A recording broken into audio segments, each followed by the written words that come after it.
All right, guys, we are live. Ben shaking his head. Can you hear me? Yeah, I can hear you just fine. Okay. I'm just Okay. shaking my head because what the hell did we just see? We're gonna talk about all that. This is UFC 285 recap show live on the Sherdog Radio Network. I am your host. My name is Keith Shillan. Joining me as always is the senior editor of Sherdog.com. He is the great Ben Duffy. Ben, before I ask you how you doing, shout out to all the people in the chat already chatting it up. I had a house full of people, which is never a good idea because then they're all casuals. They're talking about everything and nonsense. I'm falling behind on notes. Everything's crazy. So I've been kind of scattering, trying to get my collective thoughts together. So Ben, there's gonna be a lot of Ben today because I might have a couple adult beverages. Ben, how you doing, my man? I'm doing well. I mean, a really interesting night of fights. Obviously, we have a ton to talk about. I was doing great. I got the first 8 fights right, and then all the wheels fell off my wagon. I went 11 for 14, including, of course, the 2 title fights atop the card, and we both got the return of Cody Garbrandt wrong. But yeah, wild night of fights, lots to talk about. If there is a theme to tonight, it is wins that did not leave me feeling more confident in the winning fighter. And I'm not even saying that about the 2 title fights. Like I'm not trying to take anything away from Alexa Grasso or Jon Jones, but kind of, I said I went 8 for 8 the first 8 fights of the night, but there were a lot of shaky looking wins on there. So I'm excited to get to the bottom of the card as well as the top. Yeah, I'm excited to speak about one fight more than any other. We'll get to that sooner rather than later. Let's get right into it.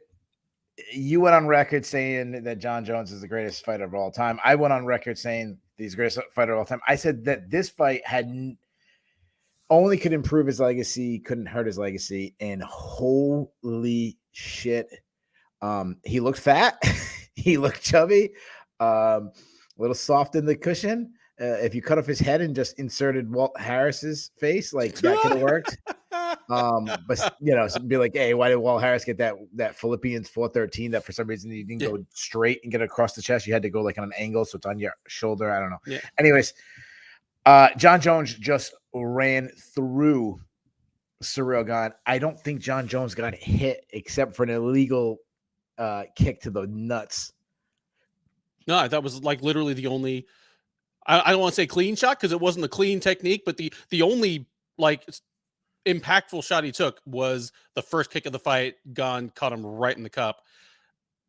Obviously, we're gonna talk about what this tells us about Gane's still unaddressed deficiencies. We're gonna talk about what's next for these guys, but all due credit to Jon Jones. That is as aggressive as I have seen him in a first round since he won the title.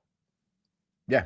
Like the story, the book on Jon Jones for at least a decade has been he gives away the first round, just kind of feeling out his opponent, feeling out the range. Sometimes he'll turn up the jets like in the last minute of the first round just to kind of rattle his opponent going into the break. But he doesn't really crank it up until at least round 2. But Jon Jones was all over him this time. Yeah, I think it had a lot to do with the strategy, knowing that in Gane's last title fight against Francis Ngannou, he banked 2 rounds. Don't give away those 2 rounds. Press the action. Get him tired with the wrestling. Jon Jones talked about, tiring him out, force him on his back foot, and that's exactly what Jon Jones did. As soon as he had an opportunity, he took him down easily, controlled him, then got locked in a guillotine choke, and it was over quick. 2 minutes. I kept thinking, I don't know if, it's such an incredible story. The moving up a weight class, a bunch it's like Ari Blue. I don't know what that means. Sucre Blue. Okay.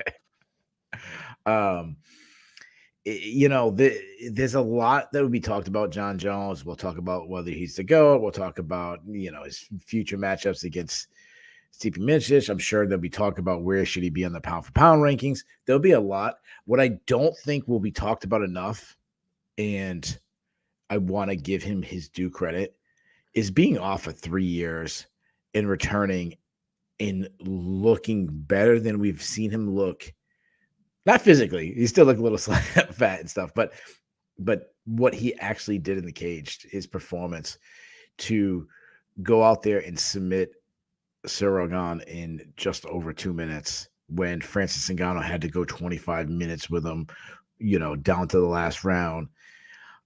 It feels like I think about when Michael Jordan returned. Do you remember when Michael Jordan, and sorry to all the 21-year-old listeners, but for my hometown Wizards, yes. No. Do you remember the first time after baseball when he came back to the Bulls? And he was younger than what Jon Jones is right now, but he left for baseball and he returns. And do you remember the first couple of weeks? He was a good player, but he wasn't like, oh my God, greatest player of all time, greatest player in the league. This would be if, and it took him a little while to get his legs and get his timing and get all this. And then suddenly he was dropping 30, 40 points and being the best player. But it might have took 6 weeks. It might have took a month, whatever it took. I don't know. This would have been like Michael Jordan coming back and dropping 50, dropping 60 in his first game back, hitting, 5 3-pointers in a row. This was a flawless. He didn't get punched. He just took out, one of the best heavyweights in the world and made the guy look like an amateur. Yes. Just destroyed him. I mean, a lot of times after we get a shocking result, we'll talk on the recap, or we'll talk the next time we preview one of their fights. Okay, if those guys fight 10 times, how often does it look like that? I don't know that it would look much different like that. Like at this point, we've got to say, okay, it looks like CirylGane has an unaddressed problem with takedown defense. Oh, absolutely. And it looks like Jon Jones at heavyweight is still incredibly strong, has a great front headlock, and is suddenly willing to be aggressive early in fights and try to catch his opponents cold. Yeah. I saw nothing that doesn't make me think the same thing would happen if they fought a month from now. You know what I was thinking about when this, he tapped him out and I knew it was over right when he reached over his head instead of the guillotine. I go, he's got it. He's going to finish him. It's over. And I can't believe how quick this is going to be.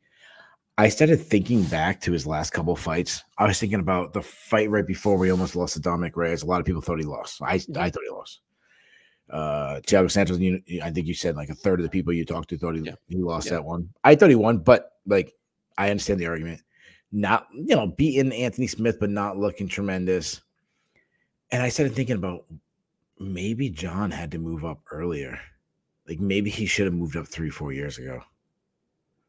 Maybe if he moved up then, we wouldn't have been talking about the Daniel Cormier rise to heavyweight division.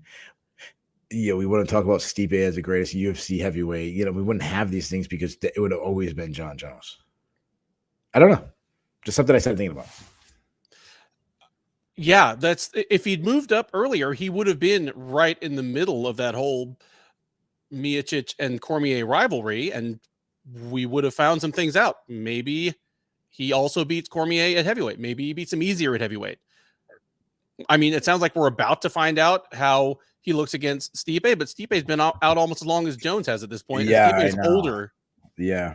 And Stipe has bad knockouts in the last couple of years that Jones has never had. I mean, Jones has still never been badly hurt in a fight. It's water under the bridge at this point, but yeah, it does make you wonder. Let me ask you this. One thing I always say, I can tell how a pay-per-view does based on how many people message me during the week. And I got a lot of messages this week. One of the most messages I've gotten in a really long time. More messages than I got during Adesanya versus Bahia.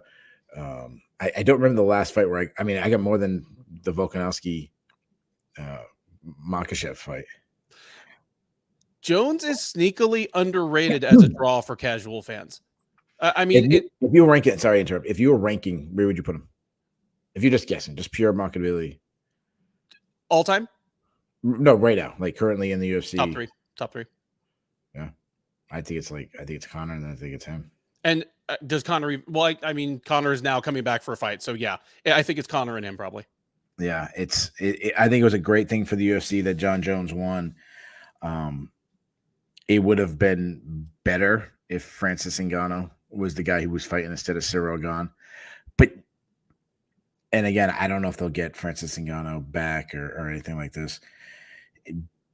But it could be, maybe if it does, that in a weird sense, it could become an even bigger fight, because now we have seen Jones at heavyweight and he looks unstoppable. Right. Yeah, if this was just Jones coming straight into a fight with Ngannou, I mean, it would still have plenty of hype, obviously. But if they manage to make the fight now, you know, again, after he and Miocic sort their business out, it's going to be even bigger, because he'll Jones, assuming, let's say he beats Stipe in July and they bring Ngannou back sometime like, October, November, they'll be able to say, okay, this is what Jon Jones did to the last couple people that Ngannou fought. Just splattered them or whatever ends up happening. Yeah, it'll be one of those ones where the UFC hype machine says this is the biggest fight of all time, and it won't feel that crazy. Yeah. One big argument against Jon Jones, and we were talking about the legacy and all this, obviously the criminal matters that he's been in with, to me, that doesn't factor into how good of a fighter he is. Maybe human, but actually fighting, it doesn't matter. But the Pico Greens and all that, I know that it's been spoken of that, and I've never really followed the performance enhancing things. One, it's over my head. I'm not a scientist, but apparently that now the amount that was in his system wouldn't be illegal, right? And that he's absolutely correct in saying that. And of course, in some people's mind, that's always going to be there no matter what. Mm-hmm. But do you think that changes a lot of people's mind? I would say that at least 50% of MMA fans already didn't care about that, but the ones who do care about that, I don't think it changes anyone's mind. Honestly, okay. I think people that stand for Jon Jones, knowing everything they know about him, they already didn't care about the failed drug test. They already believed Jones's excuses about it, and that he is vindicated now. Like, it doesn't matter that much. The people that are inclined to think Jones is a cheater, or to think that his drug testing history taints his legacy in some way, this isn't going to fix it for them, because they're going to be like, well, you know what? He failed the test by the standards of the time. He should have known better, Sure. And then it always opens the door. Well, that's how much he got caught with. What didn't he get caught with? And Mark McGuire, first time he got caught wasn't the first time he used, and this and that. I think what he's doing since then is the strong argument. The taking out Alexander Gustafsson, beating Anthony Smith, now running through CirylGane. I think those are the ones that really kind of goes in his argument. Is there an argument? And of course, I've said this, that both me and you think Jones is the greatest, but to me, it's got to be put to bed. Like, what's the argument for anybody else? The only argument is if, again, you want your GOAT list to be just squeaky clean, never failed a test, and then your guy is still probably George St. Pierre. Yeah, but the problem is so you're talking squeaky clean as in the tests. Yeah, the tests. But here's my argument, my counter argument. And I know we're not going to do this because we have 14 fights, so we're not going to get into debate. My counter argument is, George St. Pierre fought how many times in the USADA era? Yeah, he fought, I could argue. Just for the record, I am not accusing George St. Pierre of cheating. So I just want to make that very clear. But I'm saying, if I want to be that, go, oh, you mean the guy who suddenly USADA shows up on the scene? Now he doesn't want to fight anymore? That guy? Yeah, I mean, I think he fought twice in the USADA era, and ironically, the guy that he didn't look good. And the guy that some people thought beat him that night just went off a cliff because he stuck around in the USADA era. Like Johnny Hendricks, like, it was the most obvious USADA casualty ever. Yeah, I always like to say this when it comes to the George St. Pierre argument, like, over Jon Jones. Like, do you really think he was a better fighter? Do you think he has better names on his resume, or do you just like George St. Pierre better? Just like his personality better? You know what I mean? Like, that's my argument. Like, and I mean, for me, it's an exercise in trying to put myself in the mind of those people anyway, because I think it's Jones. Yeah. And I think the ironic thing of all of it is that as great as Jones was, as great as he is, he manages to be in the GOAT conversation and in the what if conversation at the same time. Because we're talking about someone who missed like 5 or 6 years of his best years, like out either because he was suspended or because he just chose to be gone for 3 years. It's wild. Yeah. And now the counter argument obviously is, he would have had more fights, more chances of losing. Would his body have held up if he had to go through more training camps? And like, I understand that argument, but it's also safe to say if he didn't have all these outside trouble, he probably also banks a couple more title defenses, and maybe he picks up a legitimate loss somewhere along. Yeah, he might have. He might have. If he stuck around after the Dominic Reyes fight, is his next fight at light heavyweight or is it at heavyweight? If it's at heavyweight and he steps right in and fights someone like Stipe Miocic, who knows what happens? Maybe he has a legitimate loss on his record. But you know what? Even if he lost, a fight or two in the last 3 years, if he won more than he lost, he'd probably still be at the top of my list. I don't know, man. Yeah, I agree. That's like I was saying before this. If he lost tonight, I still think he was the greatest of all time. I think he's just pulling away from the pack at this point. We talked about him winning the UFC title. Okay, so he has a UFC title. I think he's as marketable as Francis Ngannou is. Obviously, I mean, his knockouts, his highlight reel. It's incredible. Yeah, he's got an incredible story. I mean, you will watch his interview with Joe Rogan, and it's a heartfelt story. But at the end of the day, it's still good for Jon Jones. Like Jon Jones being the heavyweight champion in the world, more recognizable, bigger name. He draws the attention more. It's always good for the heavyweight champion. Because when you think about heavyweight champion, I never think, you mentioned the word heavyweight champion. I never think Stipe Miocic or Andre Arlovski or Tim Sylvia. When you mention the word heavyweight champion to me, I think Muhammad Ali. I think George Foreman. I think Mike Tyson. I think those. Jon Jones being the heavyweight champion, you have that. You have, not only do you have the killer, you might have the greatest fighter of all time in heavyweight, the baddest. You can make an argument that this is the baddest dude on the planet, and he's a star. He's marketable.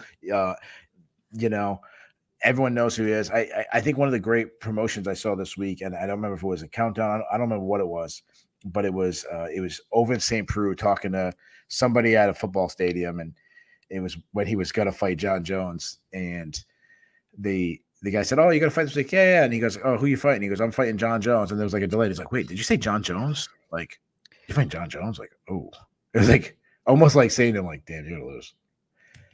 Like having someone who didn't even know that he was fighting still knew who Jon Jones was, and it had this like aura to him. And besides a disqualification against Matt Hamill that really probably should have been stopped a second or two before. Yeah. This guy should have a perfect record. Like, man, would be sitting right now if he had a perfect record, UFC title. And at 35, he could still put 5 years at heavyweight. I don't know if he will, but I'm saying. Nope, easily. I mean, he's going to fight, what, a 39-year-old in July? How old is Stipe? Stipe's, I want to say Stipe is 39 or will be by then. Yeah, he's up there in age. Let me ask you this question. So do you agree with me that Jon Jones being the champion right now is better than having Francis Ngannou as the champion? No, the ultimate would be Francis. It works out the same. It works out the same. Like, because if Ngannou were still the champ, this might have been like a title eliminator. Yeah. No, so I should have set this up better. I'm sorry. I should have set this up. In a scenario where you can't have both guys, you can't have Jon Jones. You can't, obviously, I'm trying to find something to talk about because it was a 2-minute fight. If you're the UFC, you can only have one guy, Jon Jones, Francis Ngannou.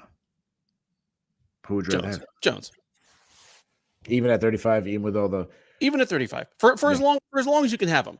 Especially, again, if this is the Jones we're going to get, an aggressive Jones bent on the finish, because the other thing is, he left the sport for 3 years off of 2 fights that he arguably could have lost, and also neither of them was a super exciting fight other than the suspense of seeing if Jones was going to lose. Yeah. Like, other than that, they were kind of mid-paced, grindy fights. Like, in fact, a lot of his title defenses towards the end, I mean, aside from like the thrashings of Gustafsson and Cormier in the rematches, they weren't appointment viewing. So yeah, like if this is the Jones we're going to get, the UFC will do well to ride that for as long as they can. Yeah, Alan McDonald says GSP beat everyone he fought, 2 division champs. So did Jon Jones. Except for Matt Hamill. And Jon Jones didn't lose twice. And Hamill would not have wanted that rematch any more than like Tsuyoshi Kosaka wanted it back with Fedor. Like, yeah, run it back. That's his next fight, Matt Hamill. Here's a tough question. So Jon Jones is the heavyweight champion of the world. Francis Ngannou is no longer the heavyweight champion of the world. Who is the best heavyweight in the world? I don't know, but it's not out of the realm of possibility that it's Jon Jones. Yeah.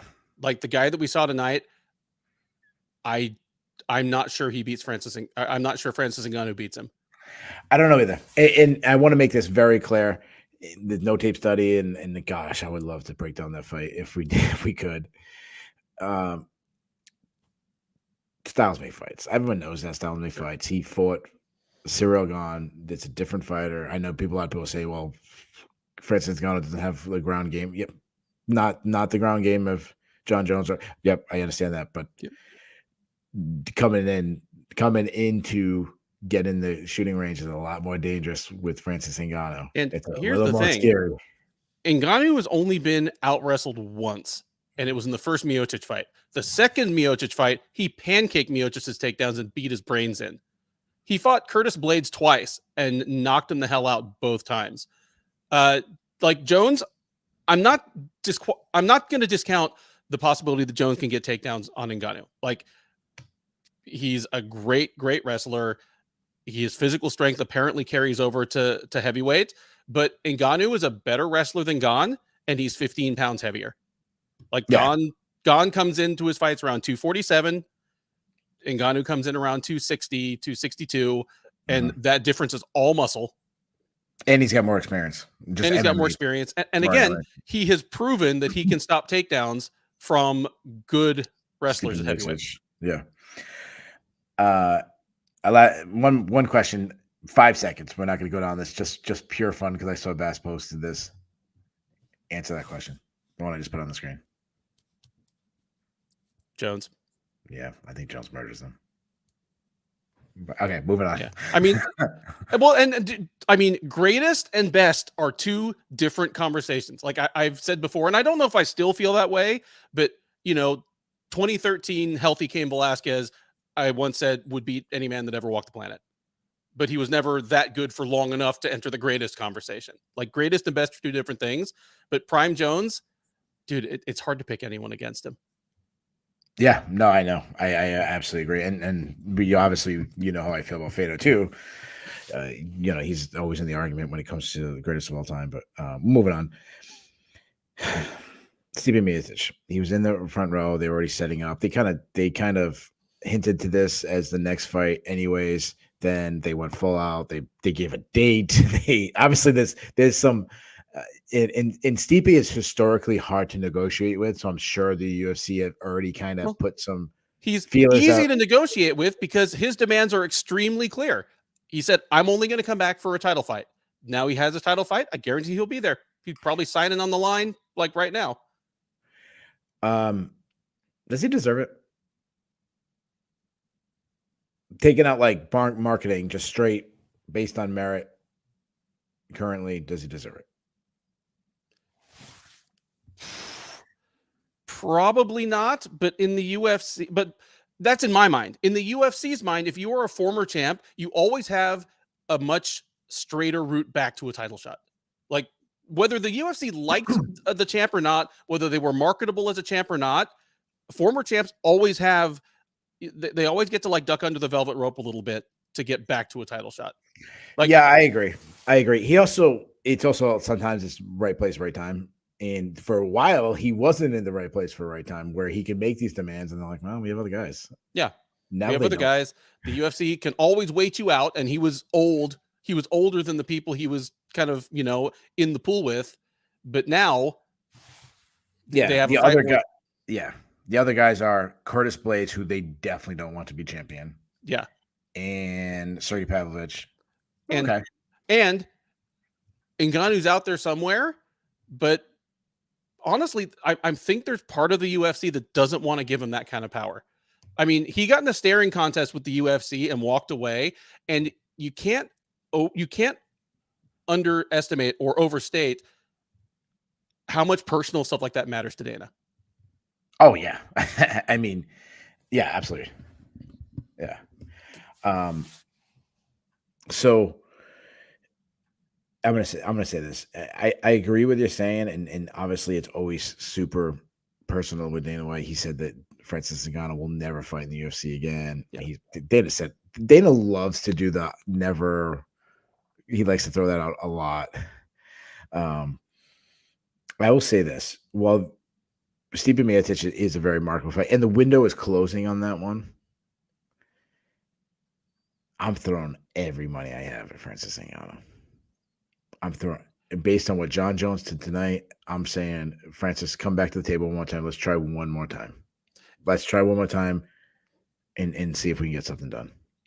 I agree. And making the Stipe fight kind of works well for the UFC here. It'll do fine. They're going to put that at UFC 290, which is the International Fight Week card. And just throwing in that extra 3 or 4 months, that's just a little time for Ngannou to get a little more nervous. Not nervous about Jones, but just nervous about his own prospects, his own bank account. He's going to ask, okay, I stood my ground over wanting to box and this and that, and my pay per card. But if Jones blasts Miocic in July and the UFC comes and says to Ngannou, we'll give you like a 1-fight deal, but with the champion clause, no boxing allowed. Here's the number. I bet Ngannou takes it.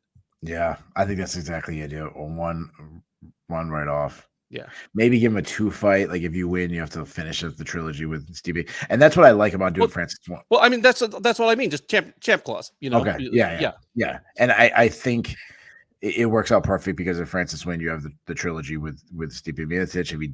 If Jon Jones wins, okay, greatest of all time versus greatest heavyweight. Obviously I'm talking about the UFC. I would get to get. I don't know the last time I've been extremely excited for a heavyweight title fight. Maybe probably Stipe and DC. The first one, I actually lost interest. I think it's the other ones came around, but I think the first one. Yeah. Yeah. Plus, there wasn't the. I mean, say what you want about Stipe, he's never been marketable. He's never been a guy easy to really get over based on his personality. Jones and Francis Ngannou, they have it. They have their personalities. Oh yeah. Get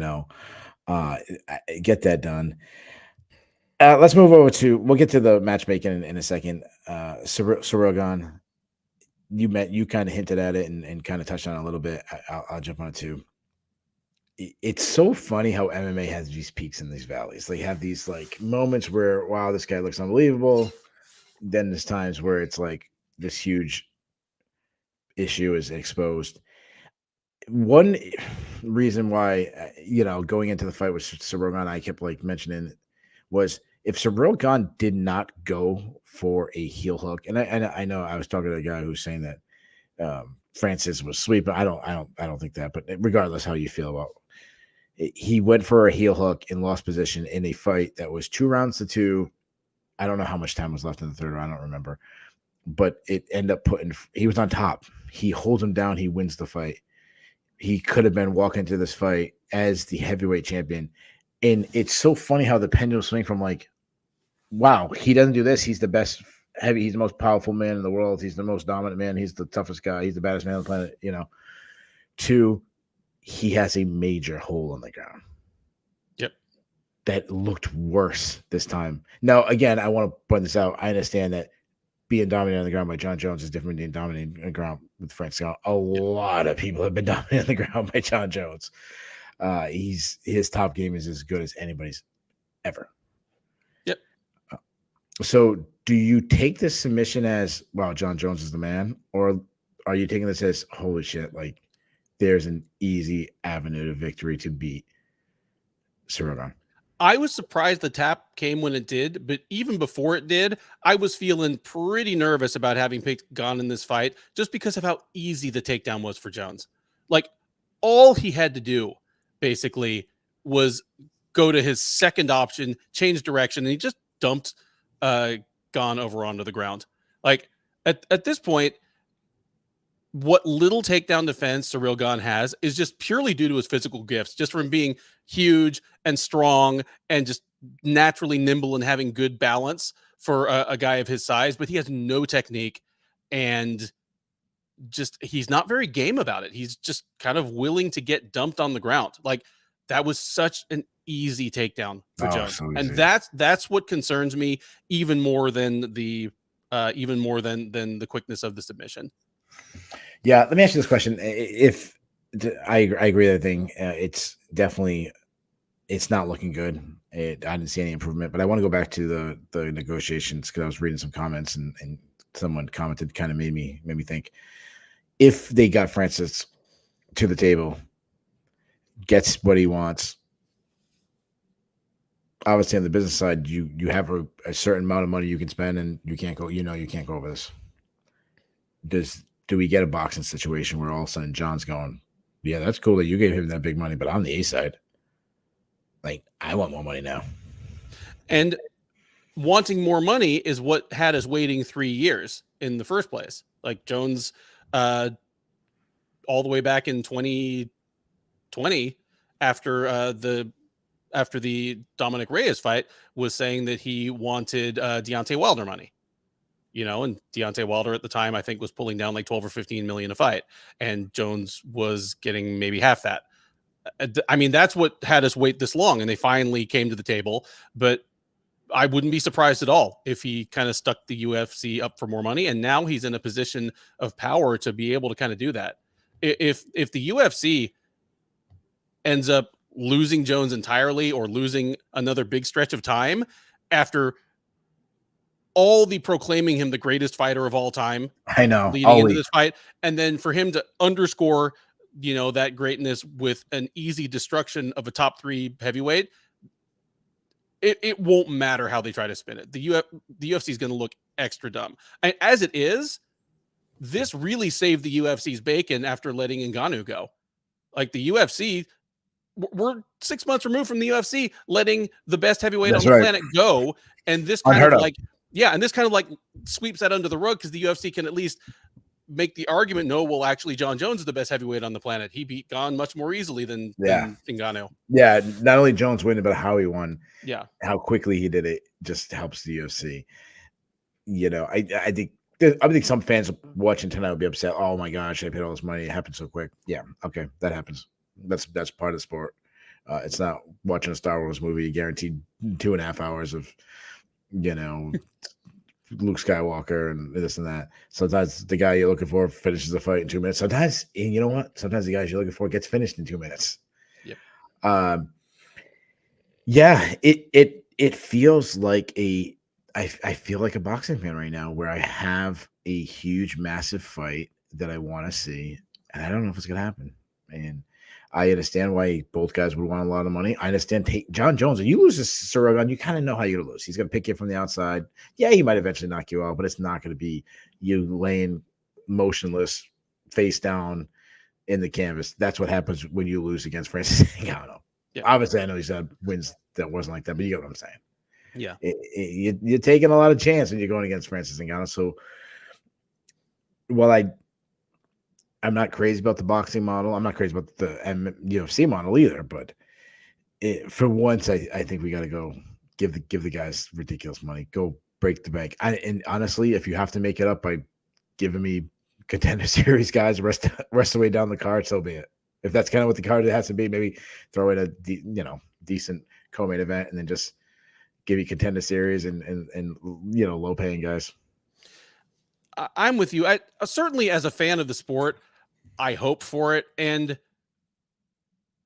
not always, but pretty often the UFC ends up doing the right thing here. I mean, you and I have been around this sport long enough. I mean, like pre Pride buyout in 07, pre Strike Force buyout in 2010. We remember back when a lot of the time the best fights never got made, or they didn't get made until after they're fresh in the Yeah, stage. You know, Chuck like Liddell, Vanderlei Silva. we didn't see Chuck versus Vanderlei until after its best buy date. That doesn't really happen anymore. Most of the time, we get the fights that everybody wants to see. There are very few exceptions. It would be a shame if this ended up being one of the counterexamples. Yeah, absolutely.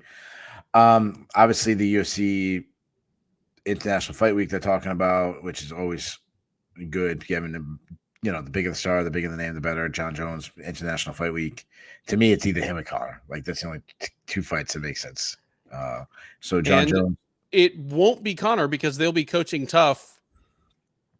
Like I assume Conor versus Chandler is going to happen sometime like in the fall. It'll be out that far. Well, when is Tough airing? Well, it hasn't even started taping yet. It's or no, yeah, you're they're taping right. it right now. That's why Conor was Yeah. at the fights, and that's why Chandler was taping it right now. Okay, so it tapes for 6 weeks. They usually run it just a couple weeks after that. They do like the post production and stuff, and then they make sure to run it before all the results get spoiled. I think they could stuff that one into 290, but don't do that.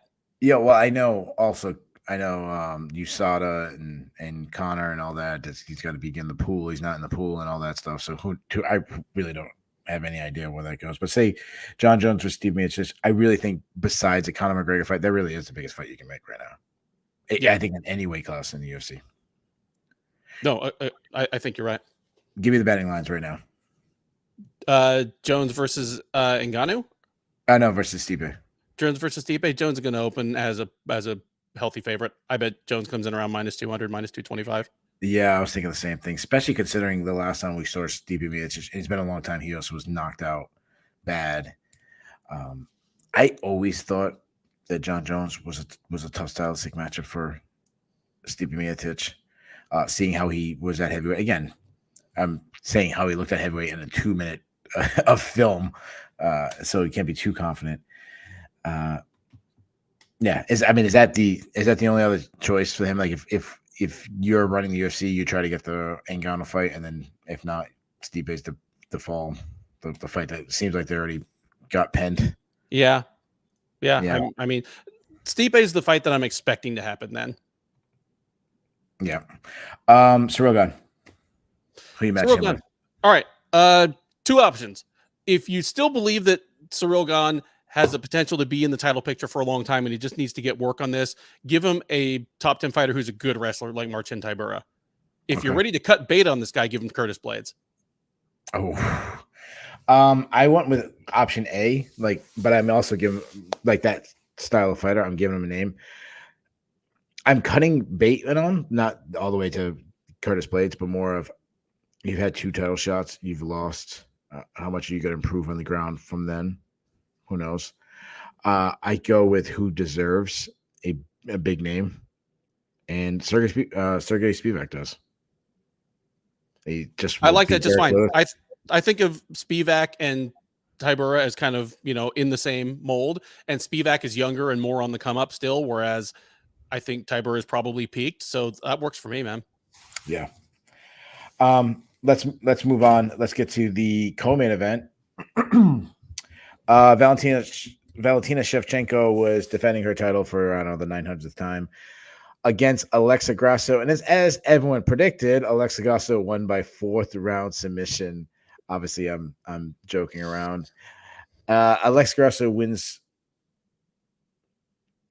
If you told me Alexa Grasso won, I wouldn't have believed you, but I try to put in my head the fight that I would have thought happened, and I would have thought it would be she won somehow she won a boxing match. She beat her with volume or something like that.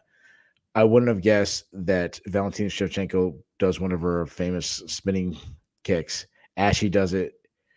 Alexa Grasso crowds her, pulls her right down into the seatbelt position, right into her lap, and then locks in a rear naked choke on the jaw. They pointed out in the broadcast how there was actually like a line on her face. She was like, her face was two different colors between above and after. You know what? I always tell people I don't root for my picks. Well, this is how I root for my picks. I root for my picks until I lose one, and I go, okay, I'm not going perfect tonight. Okay. Now I'm rooting for what's going to be the most fun stuff to talk about. So I love this, dude, because it's something fun to talk about. It's nothing against Valentina Shevchenko, nothing like that. But God, how could you dislike Valentina Shevchenko? But I just mean, it's like, I was watching the Big Ten Wrestling Championship today. Of course I was. Of course. And a guy I follow on Twitter, really big into MMA, really big into wrestling, tweeted the only thing he was rooting for was for chaos, upsets, and you know what? It's so much fun. The unexpected. So not only did Grasso win, but to win how she did, like, how freaking fun was that? And for all we know, these two women might have an instant rematch 4 months from now, and Shevchenko just destroys her like Nunes versus Penne 2, and Shevchenko goes on to defend her belt 5 more times. But could be. But if this is the beginning of another era, how interesting a passing of the torch from one woman to the other, both of whom came to the sport from a striking background, and in both cases, their ground game is their best weapon at this point. Yeah. We talked about Erin Blanchfield, what was that, 2 weeks ago? And I did something which I don't like to do often, but just for to break down everything, I said, okay, Alexa Grasso loses, Valentina Shevchenko is the champion. Let's match her up. Let's how she might match against Valentina Shevchenko. And I just kind of sidestepped Alexa Grasso. Mm-hmm. People talked this week to Valentina Shevchenko, and obviously they asked about Alexa Grasso, but they've asked her about Erin Blanchfield. They've asked her about Talia Santos. Not many people were asking about Alexa Grasso. She was just another notch, another ruby in the belt, until Erin Blanchfield was a big threat, or Talia Santos a big rematch. Nope, it's Alexa Grasso who was able to finish her. If you told me Alexa Grasso, go back to when she was mauled by Tatiana Suarez. If you told me that girl was going to win a UFC title, I would have laughed at you. Yeah, especially if you told me that she was going to win it at flyweight by dethroning Valentina Shevchenko by submission. I would have laughed in your face. Like, that's. I love that. This is one of the moments where I love this sport. Oh yeah, I love it, because what we saw tonight, it was like, we saw greatness. Like, we're going to be able to kind of nitpick at Shevchenko's performance here, but it's not like she just came out and looked like shit.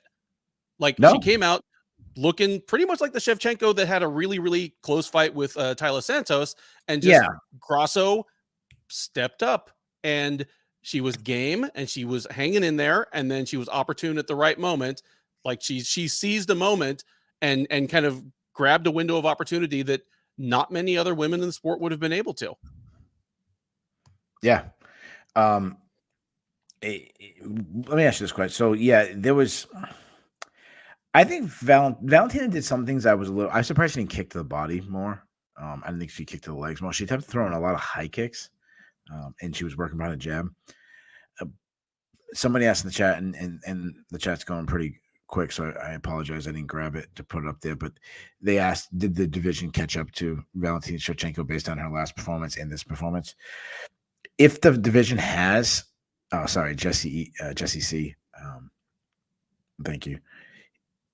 Was it Valentina has started to fall off, or has everyone else just really improved? Or is it a combination of the two? The division is absolutely catching up. I didn't think, like, if you'd asked me a couple years ago, I'd say that Shevchenko is going to threaten the UFC record for most consecutive title defenses by the time a Blanchfield or O'Neal or Fior or Barber, or maybe not Barber anymore at the time, but any one of those 20-something women caught up to where she'd have 11 or 12 title defenses. I didn't think people in between, like Taila Santos or or Alexa Grasso were going to be the ones to kind of lead the charge catching up with her. But no, this is a different division than the one she took over. She all of a sudden, there are women that can survive her onslaught. There are women like Tyler Santos who are as big and physical and athletic as she is. She can't just bully and blow through. So Shevchenko, she can catch back up. She needs to realize that the approach she's been taking is no longer enough. And she has all the physical tools in the world. I mean, if she isn't still the best striker and the best grappler in that division, she might still be the best fighter in terms of the complete skill set. Sure. I mean, her wrestling was on today. Yeah, her wrestling was like body locks, some of the cleanest reactive level changes. Yeah, right to the back trips. It was some nice takedowns. Yeah. A couple of things that stood out to me that why I thought Shevchenko wasn't at her best. Obviously, wasn't as best. She lost, but one on the ground, a lot of time just trying to control on the ground, not trying to look for damage. I mean, there was a reason why it was stood up at one point, because she was just holding on. And that wasn't the case before. She used to have crushing. She'd get to the, side control. She'd look for crucifix, start dropping those elbows. Like, that's what she wasn't doing that. And then on the feet, Valentina's always had so much variety, kicks, punches. She usually sets traps and gets you later and seeing things. Her ability to strike on her back foot was always like this rare thing that nobody can do except for Valentina Shevchenko or, a handful of the very best. She wasn't able to do that this fight. When Grasso was pressing the action on her and forced her on her back foot, not in the sense where she's slipping and then countering, but more that she's kind of pulling her shots and then returning shots. She wasn't landing there. Well, it's interesting you mentioned that, because I turned on the sound for the last 3 fights, and either Rogan or DC was talking about Valentina's stance in the kickboxing, how she, her back heel is always up. She's sort of like bouncing, forth and bouncing back. And whichever guy it was said, she's like a coiled spring, like waiting to strike. That was true when she was icing Jessica Ai and Caitlin Chukagian. Now that Alexa Grasso was coming in and landing on her with superior hand speed, she just looked tight. Like Shevchenko just kind of looked tight and stiff and in boxing range. If Grasso can do that to her, and I mean, Grasso is a very good boxer. It was her background before she got into mixed martial arts, but she's not miles ahead of the other boxers in the division. Like if Grasso could do that to Shevchenko, Manon Fior could do that with more power. Yeah. That was a really good point by Ant Milano, saying the only underdog to win tonight was Alexa Grasso of all people. Yeah, that's pretty funny.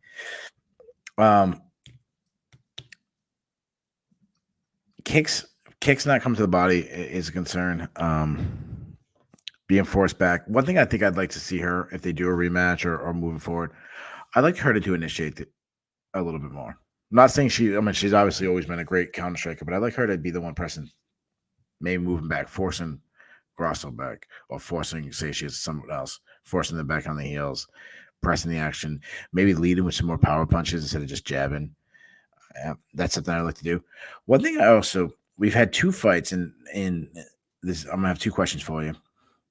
Well, I get one observation and I'll ask you a question. One thing I'll say, when it seems like it happens a lot when a person's an all-time dominant champion, Amanda Nunes, tonight Valentina Shevchenko. I remember back like Matt Hughes against BJ Penn. A lot of times they lose, and they lose quick. Like, it's something like, wow, like there was just a little bit of a turn. Anderson Silva versus Chris Weidman. He got away with against everyone, couldn't quite do it, and he got lamped. Yeah. There's like a turn, a moment in the fight where the momentum starts to swing. Mm-hmm. And I think about like BJ Penn taking Matt Hughes back, and next minute he submitted him, and it was like panic on Matt Hughes' face.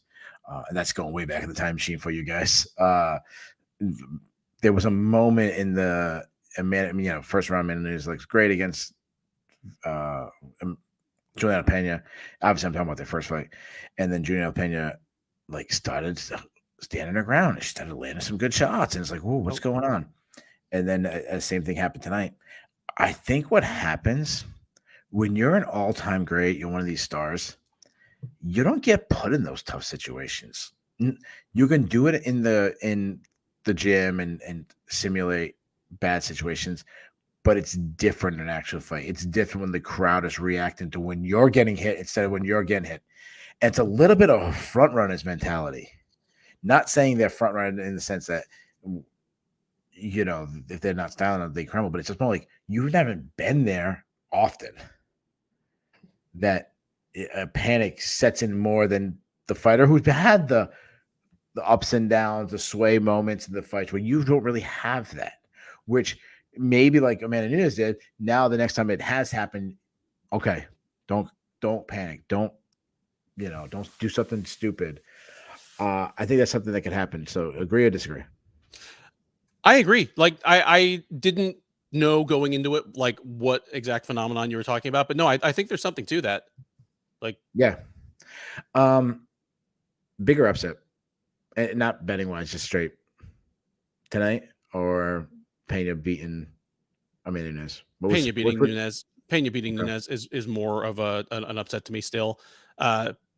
Just Pena going into the fight with Nunes, my thought was there's nothing Pena does that's going to threaten Nunes, and Nunes is a meaner finisher. Like, this is going to be brutal. Whereas here, even though I favored Shevchenko heavily, I wouldn't have been surprised if Grasso had her moments and made it to the final horn. In fact, I'm definitely shocked by this result. Don't get me wrong, I didn't call this one, but I was more shocked by Pena versus Nunes. Yeah. I agree, because also that Shevchenko arguably lost the fight right before this. So we saw we saw her be human, where for a long time we hadn't seen Amanda Nunes look human. What I find funny is Pena won that fight in a striking battle. I know that's not how it finished, but it was originally she started landing shots, winning the striking battle, and Grasso wins a grappling battle. I would have guessed if those two pillars, I would have guessed the complete opposite. Yeah. The other thing we talked about, you mentioning all these young stars, the ones that we're going to catch up to. We did it many times. Who's the people in the division that's going to catch up to Valentina Shevchenko? You mentioned Macy Barber and Erin Blanchfield and Casey O'Neill, Casey. Tatiana Suarez, possibly. We were naming all these people, and this is going months in 2 years now, whatever we've been doing this. Yeah. Alexa Grasso was never brought up. She was never an option. Because, she only even switched over to flyweight like less than 2 years ago, and she'd already had some losses at strawweight. So, and she's getting closer to 30. So, a lot of the shine, a lot of that, shiny prospect shine was off. She kind of snuck up here, to the point that we were asking going into this card, is she the most deserving challenger? Is she just sort of a placeholder to keep Shevchenko busy? I slept on Alexa Grasso.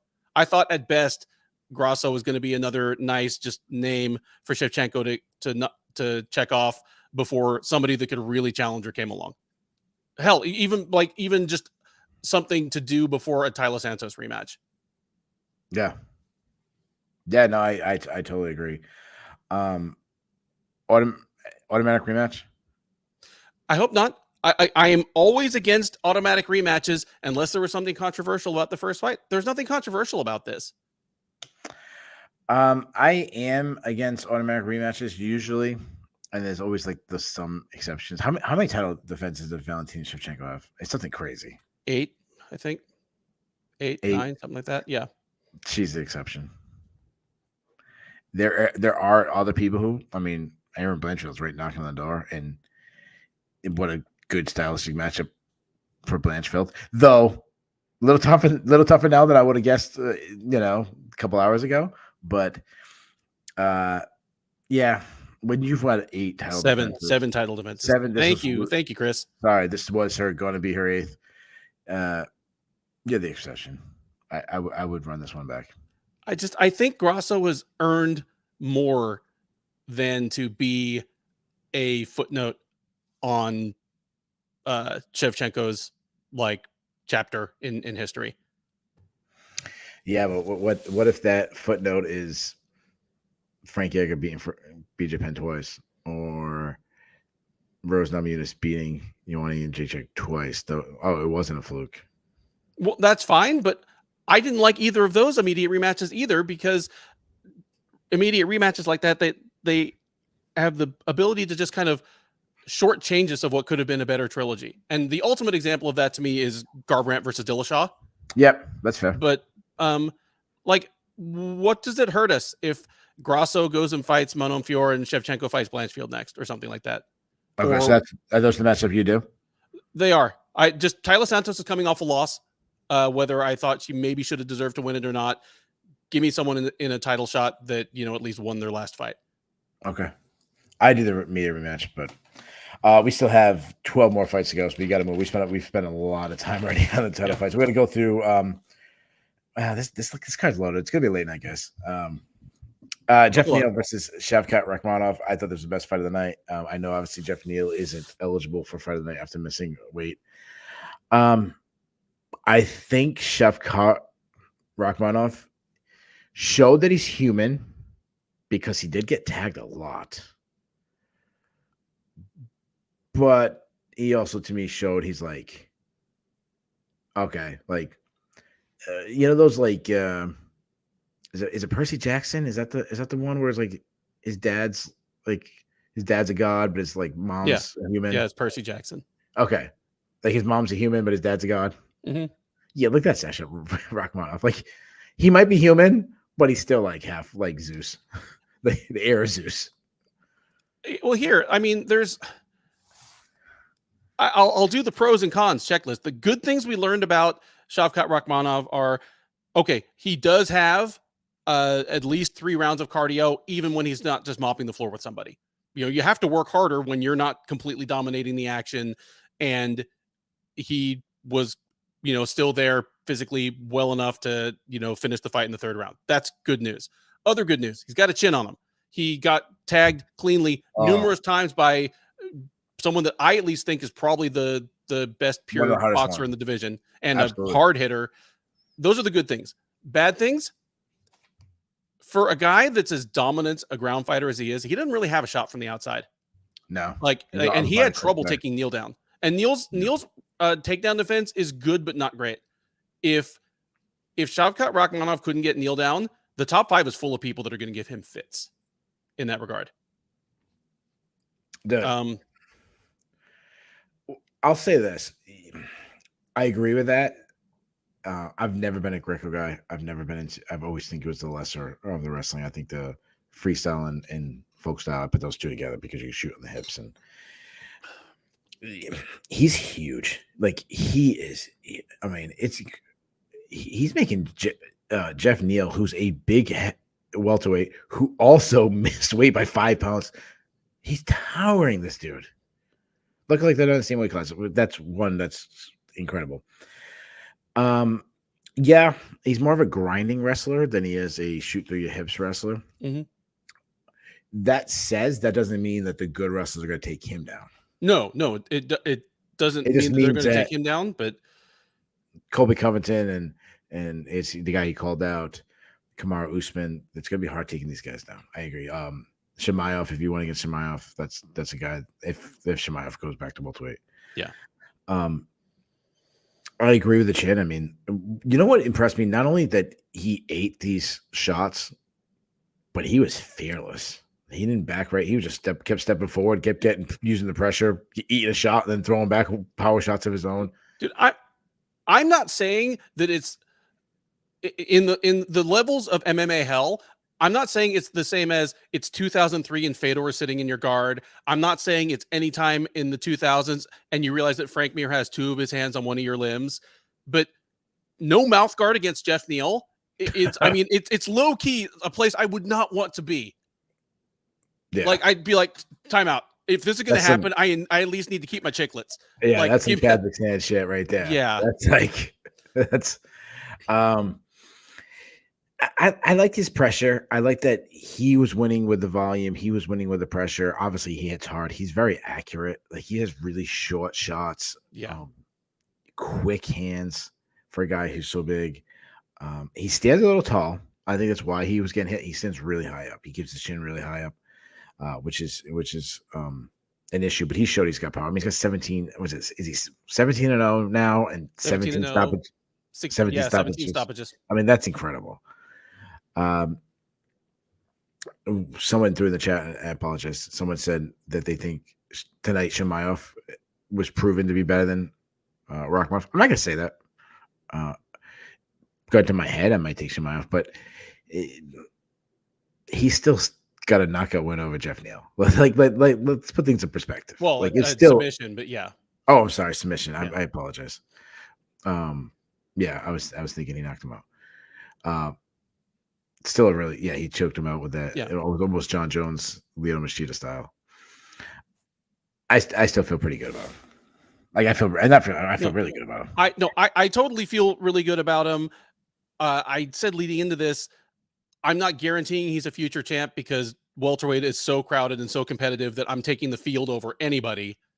But yeah, I still feel good about him. Just like I said, this card was full of fighters who won, but raised as many questions as they answered. But I'm not taking anything away from Rakhmonov's win. At this point, as dominant as he's been, showing guts and cardio, like it's almost as good as him just throttling Neal in the first round. You know, if he choked out Neal in 2 minutes after Neal missed weight, it would have been easy to detract from that. Well, it was a bad style matchup. Well, obviously something was wrong with Neal. Here, he had to kind of gut it out, and I mean that was encouraging in its own way. You're mute, Keith. Not sure why.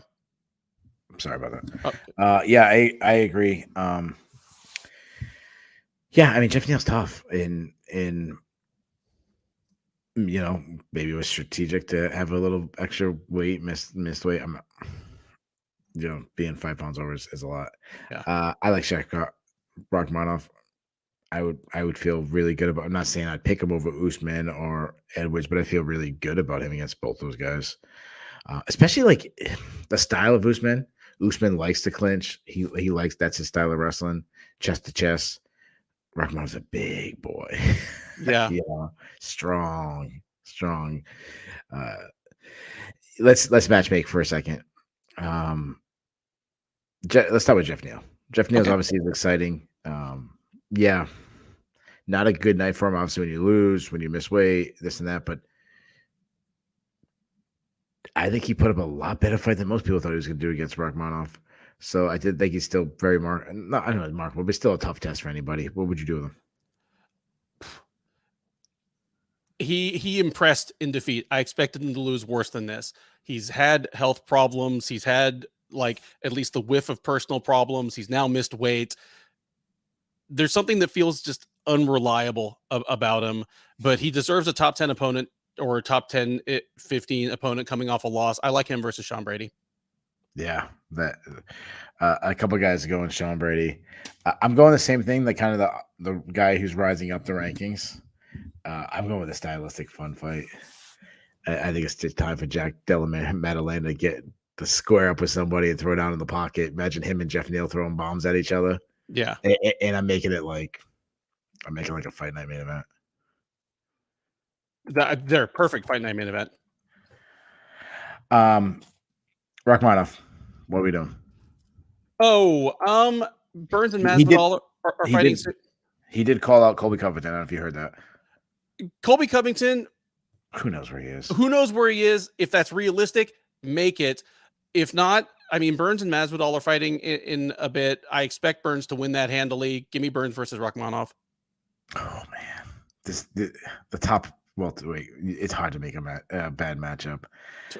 That's not who I wrote down, but I really like that one. But just, oh my god, imagine this! Imagine the face off. Like Burns would be looking at his like freaking belly button. Yeah, I mean, he basically would against Colby as well. You know. Oh, yeah. Rakhmonov, yeah. He's done that to everybody, but yeah. I was going with the Usman Edwards loser. I like that just fine. If we're gonna push Rakhmonov that far ahead, because Rakhmonov convincingly beating, well, honestly, then you really mean Rakhmonov versus Usman, because if Usman beats Edwards, we're getting a trilogy. No, we have a trilogy. This is the trilogy. Well, I know, not the title fight trilogy. You know they're going to make a fourth fight if. I don't think Edwards gets an automatic rematch, and if he loses, you might be right. But he wasn't champion for a really long time. Yeah. It wasn't like he didn't smoke. I mean, obviously he won by knockout, but I mean he was losing. He was losing. It was at the end of the fight, one of the greatest comebacks in a fight in championship history. But I mean, point stands. That fight is something that could propel Rakhmonov to a title shot himself. If he can convincingly beat one of those guys, he's right in the title picture, and that works for me. Ben Cooley says no freaking way that Kobe takes that fight. That you've lost twice to Usman. You're sitting on the sidelines. Yeah, I don't know if that's the guy you're rushing to get back in there with. If I'm the Kobe Covington, I'm like, hey, UFC, what's Bilal Muhammad doing? Yeah, but you do it like a Kobe Covington way, like who? Shaq what? This guy's higher ranked. I want Bilal Muhammad. I want the tougher fight. I want Bilal Muhammad. I don't want some guy I never heard of. Dude, Muhammad deserves better, is all I'll say. I don't think Bilal Muhammad should have to take another step back before he gets a title shot. Oh, no. I'm not saying that I would do that fight. I think Bilal Muhammad deserves the next title shot. Yeah, same here. Like 9-fight unbeaten streak, including one against your current champ that ended in a no contest, but it's not like it wasn't competitive. Yeah, I know. I think that helps. I think that helps him, especially if Edwards wins. And you know what? It helps him too if Usman wins, because he's one of the few guys who haven't faced Usman. I mean, Kobe's faced him, Masvidal's faced him, Burns has faced him. So yeah, I think that works. Let's move on. The second fight on the main card: Matus Gamrot took on Jalen Turner. Really fun back and forth fight. It was. I had a room of very if I let these guys, I can't ever do like a fight companion with these guys, or I'd be fired from Sherdog. I'd be fired from my job. They're a rowdy crowd. So I was watching this fight, but also I don't know, talking shit to my friends, and how did you score the fight? It was a split decision. How did you score it? I scored it for Gamrot. I gave him here. What round did you score from? That's what I'm reminding myself of right now. I think I gave him the second and third. Yeah, I was fine with any result in that fight from 30-27 Gamrot to 29-28 Turner. I thought the second round was pretty obviously a Gamrot round, but the first and third were very close. Yeah, I gave Turner the last round. I gave Gamrot the first two. Okay. All right, so I had the other way. I had the second and third. But I'm not mad at all at somebody scoring it for Turner. The only person I'm mad at is the person who gave all three to Gamrot. What? Yeah, I'm not even that mad at that. It was a really close fight. It was. Just to answer Chris Wiz's question about Joe Rogan, and he's been going on about referees breaking up fighters against. No, it's part of the sport. I think part of the sport is press action and you're stalling.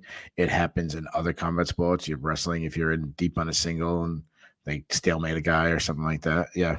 I mean, boxing breaks up clinches. They break up clinches, yep. But no, I like the referees to interpose themselves into the action as little as possible while keeping the fighters, in keeping with the rules. It is not the referee's job to make the fight exciting. And that's why I don't like stand-ups from the ground. I don't like them breaking up clinches against the fence, because you know what? Extricating yourself from the clinch against the fence is a skill that fighters need to learn. Yeah. If the guy's not working, I'm okay with the break it up. If you're just pressing the guy against cage, not doing much, not trying to make damage, I'm okay with it. I've heard Joe Rogan say once, oh, well, if this was a street fight, no one's going to come over and break it up. And separate you guys, but it's not a street fight. It's an MMA fight. Yep. If there's a street fight, I can soccer kick you on the ground. I can bite you. I can freaking punch you in the nuts. I could eye gouge you, fish hook you. Like, so don't compare the two. The reason why I like it is because the fighters know if you're not staying busy that there's a good chance to bring up. What I don't like is when like in this case when Jalen Turner like looked at the referee and said like, "Come on, he's not doing anything," and instantly. No, again, it might have been like bad timing. He might have been like counting himself like, "All right, 3 more seconds. I'm bringing up 2 more, 1 more," and then at the exact time Jalen Turner does that. I'll say this: Jalen Turner has the physical tools, the strength, the quick hands, accurate hands, power. A good like ability to get back up, submission to the ground. He has everything except for a takedown defense. If he could somehow improve that takedown defense, he could be a champion in the division. I really believe that. I'm with you there, and for what it's worth, his takedown defense has improved some. I mean, about 3 years ago, he lost all 3 rounds to Matt Frivola, who is a non-top 15 lightweight and is a decent wrestler, but by no means an elite one. And I said on the preview, no, he's not a 3-time NCAA champion. Yeah. Frivola? Yeah, he's not a 3-time NCAA champion. No, he's not. I mean, heaven help us if one of those guys ever crosses over to MMA. But at that point, I wrote off Jalen Turner. I'm like, all right, dude, as long as you've got like a 46-inch inseam and you don't seem to know how to sprawl, like your ceiling is set. Yeah, Gamrot got some takedowns on him, but Gamrot is a good bordering on elite wrestler. And yeah, that's fair. And he it's not like he got 100% of them, and he had to work hard enough for him that he was the more tired guy in the 3rd round. Like I gave Turner the 3rd round. I thought Turner had more left in the tank.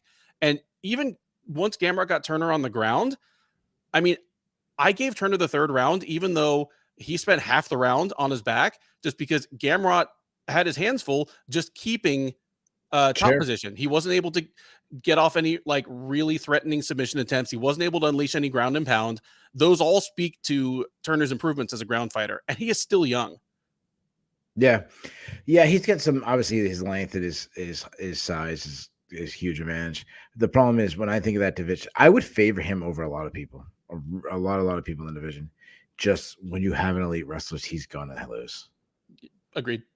I mean, I think of obviously Gamrot. I think of someone like Armin Sarukian, is another guy that I would highly favor him. But dude, throw him in there with a top 10 guy who probably isn't going to try to take him down. You throw him in there with like Dan Hooker, or Rafael Fiziev. Yeah, no, I know. I agree. Yeah. Like I favor him over a lot of people. Like I think he'd give Dustin Poirier a battle. I think he'd give Justin Gaethje a battle. Like he's good. Yep, he's very good. He just has this Achilles heel.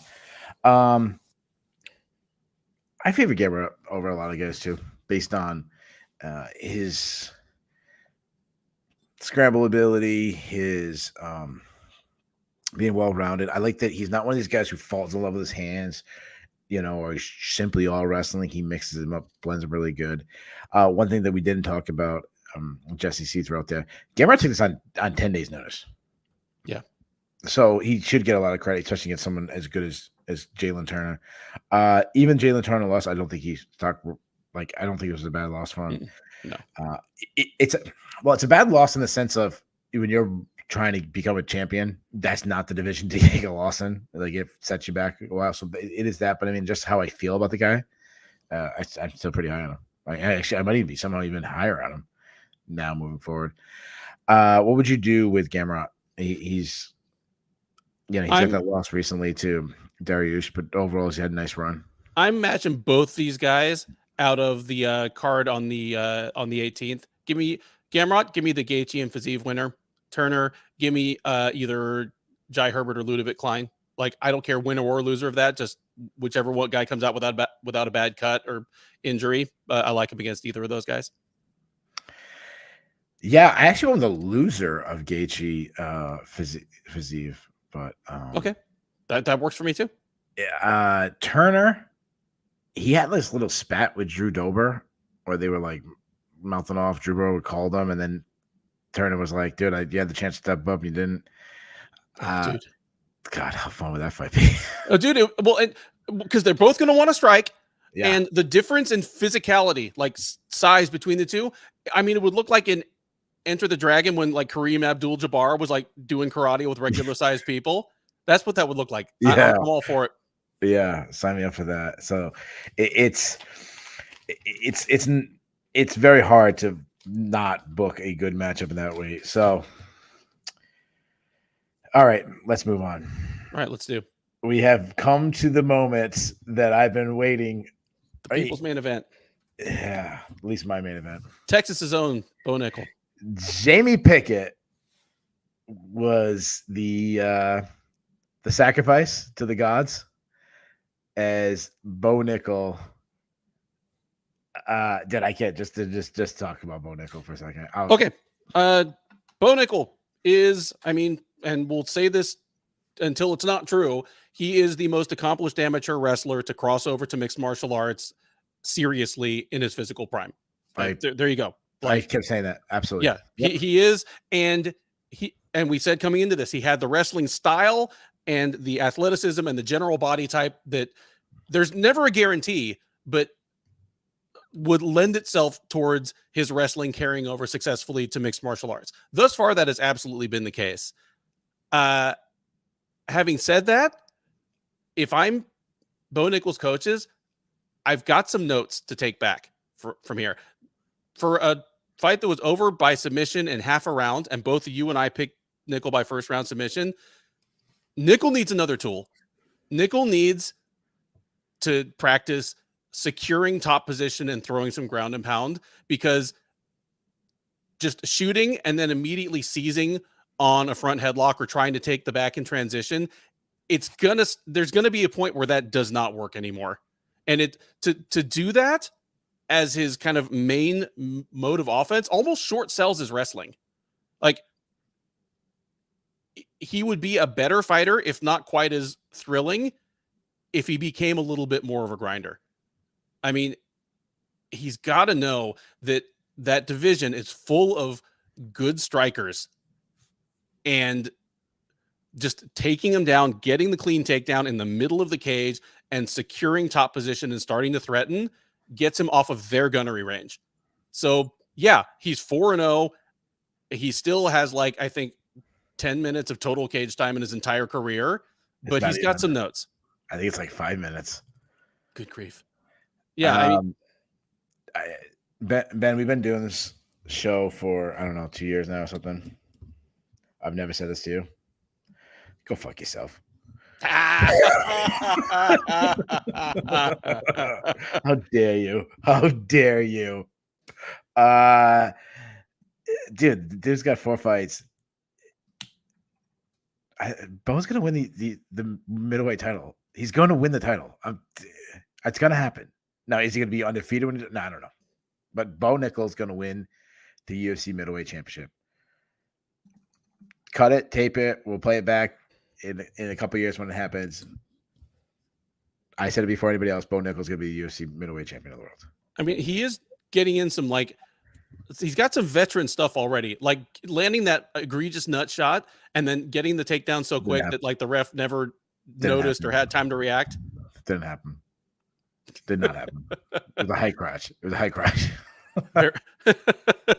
It was a dead center crotch. Like,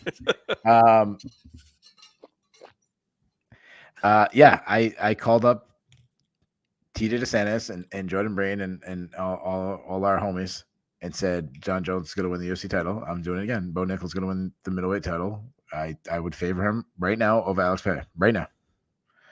I was floored with this performance. The guy's fought 5 minutes in the UFC. 5 minutes in his career. In 5 minutes, he takes down Jamie Pickett, a UFC veteran who's got wins in the UFC with 5 minutes of MMA experience, with a year and a half of training, and submit him in the first round on the opener of UFC pay-per-view.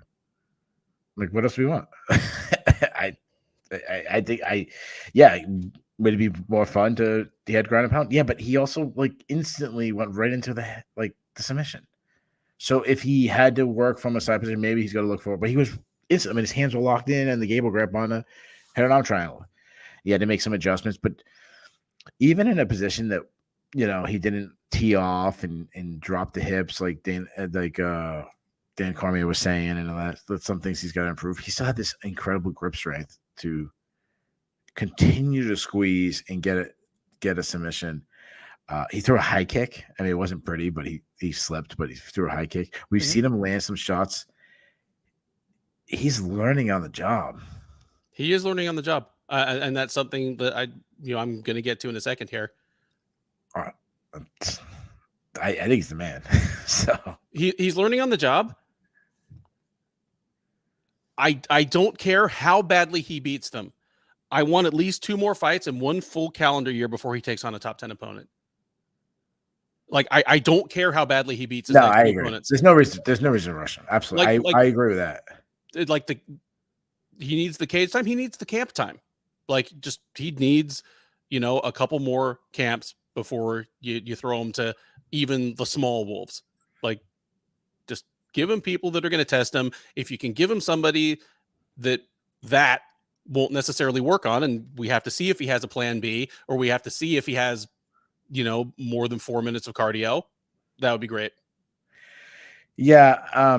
Just to answer Marcus Mustard, he said, what's a rowdier crowd, MMA Vegas crowds and national wrestling meets? It's MMA Vegas crowds. But after the main card starts, before, MMA Vegas crowds are notorious for not showing up for the prelims, and sure. I thought when he's talking about national wrestling meets and stuff, it's wrestling meets are really fun.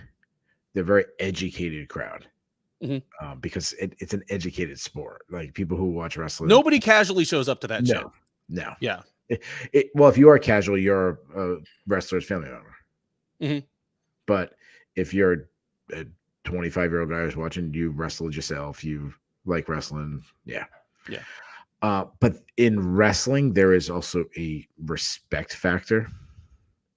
Sure. It's not a shit talking. Guys celebrate wins and they get lambasted for that if they celebrate too much. If they pump their fist in the air after winning a national championship, it's generally speaking, depending on where a lot of college campuses don't allow drinking. Some I know Boston College, not that this is, but you can't go to Boston College football game and drink. There's no drinking at Boston College.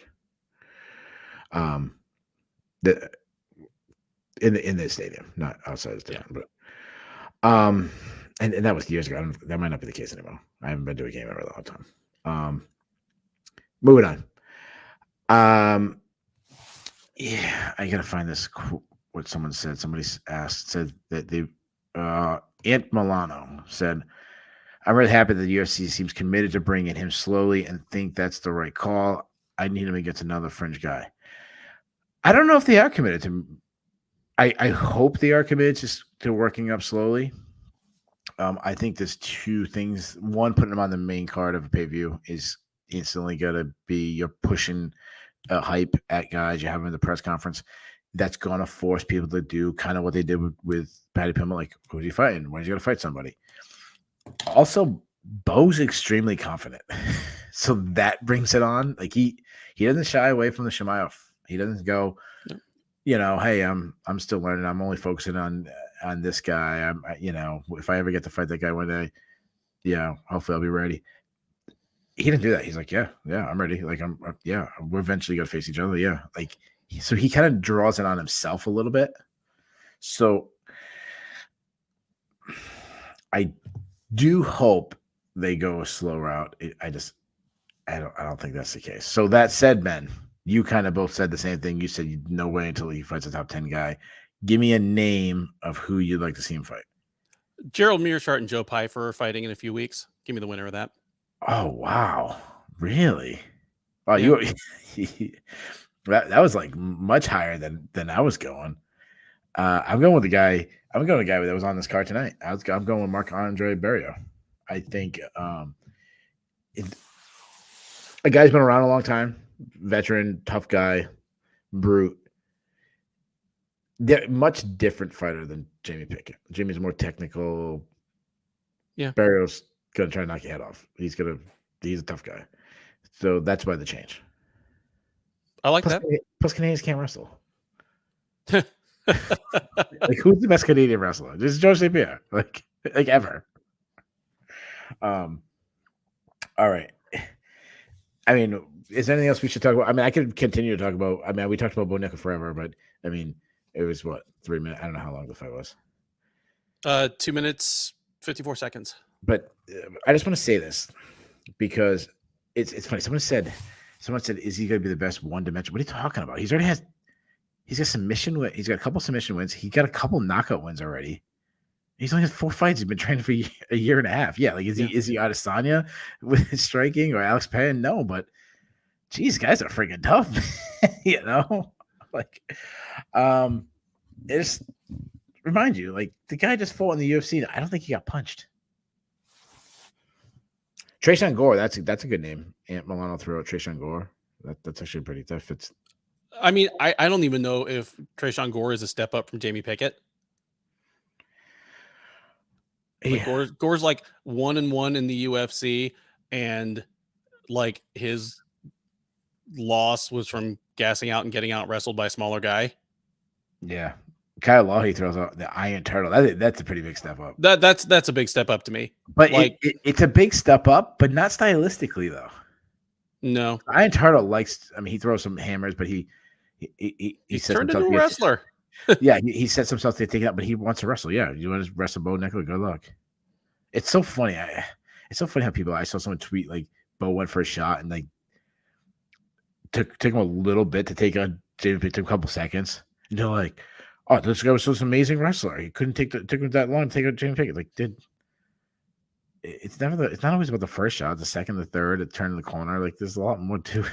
But yeah, I mean, like the takedown was textbook, and he was taking on a big, strong guy who knew that Nickal was going to try and take him down. Yeah, and it's also harder to take down someone when they're waiting for the shot than if they're actually actively having to wrestle too. Dev throws out Fluffy versus Bo. Like, no, that's a huge step up. Dev's usually really good. That's a little too far. Yeah, I mean, you know what? It could be one of those things. Like, you know, if Fluffy and Bo fight, say Bo just like wipes the floor with him for 2 rounds, gets tired in the third, and you know gets swept and gets choked out. Yeah, and it's not because, and it's just because he's not ready for that step up yet. So that's what I'd like to avoid. Yeah, he's got to bring the fight to him. He's one of those guys. I mean, Gerald Mershaw, I feel the same way. Gerald Mershaw, like you could maybe get him out there quick, but if you don't, he's not going to be intimidated by you. He's not going to be a guy who's and I know I understand he got knocked out cold by Shamov because he got knocked out cold. Yeah. He wasn't intimidated. He was going to bring the fight. If that fight went 15 minutes, he'd be, and we've seen that over and over again. And I think Fluffy's right from that same mold. I'm not saying Bo wouldn't beat him because obviously he would. It's Bo Nickal, but let's move on. We got to go through the prelims. The prelims really are loaded. There's a lot of talent. Just for time's sake, we're already an hour and a half in. We're gonna have to speed it up a little bit. Cody Garbrandt versus Trevin Jones. This fight sucked. Good that Cody Garbrandt won. He fought like a guy that didn't want to get knocked out. Yep. Which is good for him because he's been knocked out. I also think that Jones gave him that opportunity because Jones was just following him. He wasn't cutting off the cage. He wasn't. Safe Sayu was losing his mind as he said in every fight, but he wasn't. I think he should have threw more kicks to space. He kept screaming, "Throw to spaces where he's going to be," and he wasn't. He let him off the hook. And this is a perfect example. You know how I feel about open scoring. I don't think open scoring. I know I'm like in the very few people, but I don't think open scoring is a good thing. And I'll tell you why. Cody Garbrandt knew he had 2 rounds in the bank. Sure. But imagine if he looked up and he saw, like, he's 95% sure he's got 2 rounds in the bank, but say he looks up and he's guaranteed, okay, I got 100. Like, I don't get knocked out, I win. You're going to get a lot of this. This happens in wrestling. This happens in those combat sports when you're up by a lead and you just start stalling. And Cody Garbrandt was stalling. He was, Garbrandt was fighting a super cautious game plan. I don't blame him for that. I do blame Jones for not making him pay. Like, no, I agree. Like, it's on you too. You allowed him to be able to stall. Yep. Like, you needed to be able to cut off the cage. You needed to throw in combination. Like, I think it was Boss who said it, like,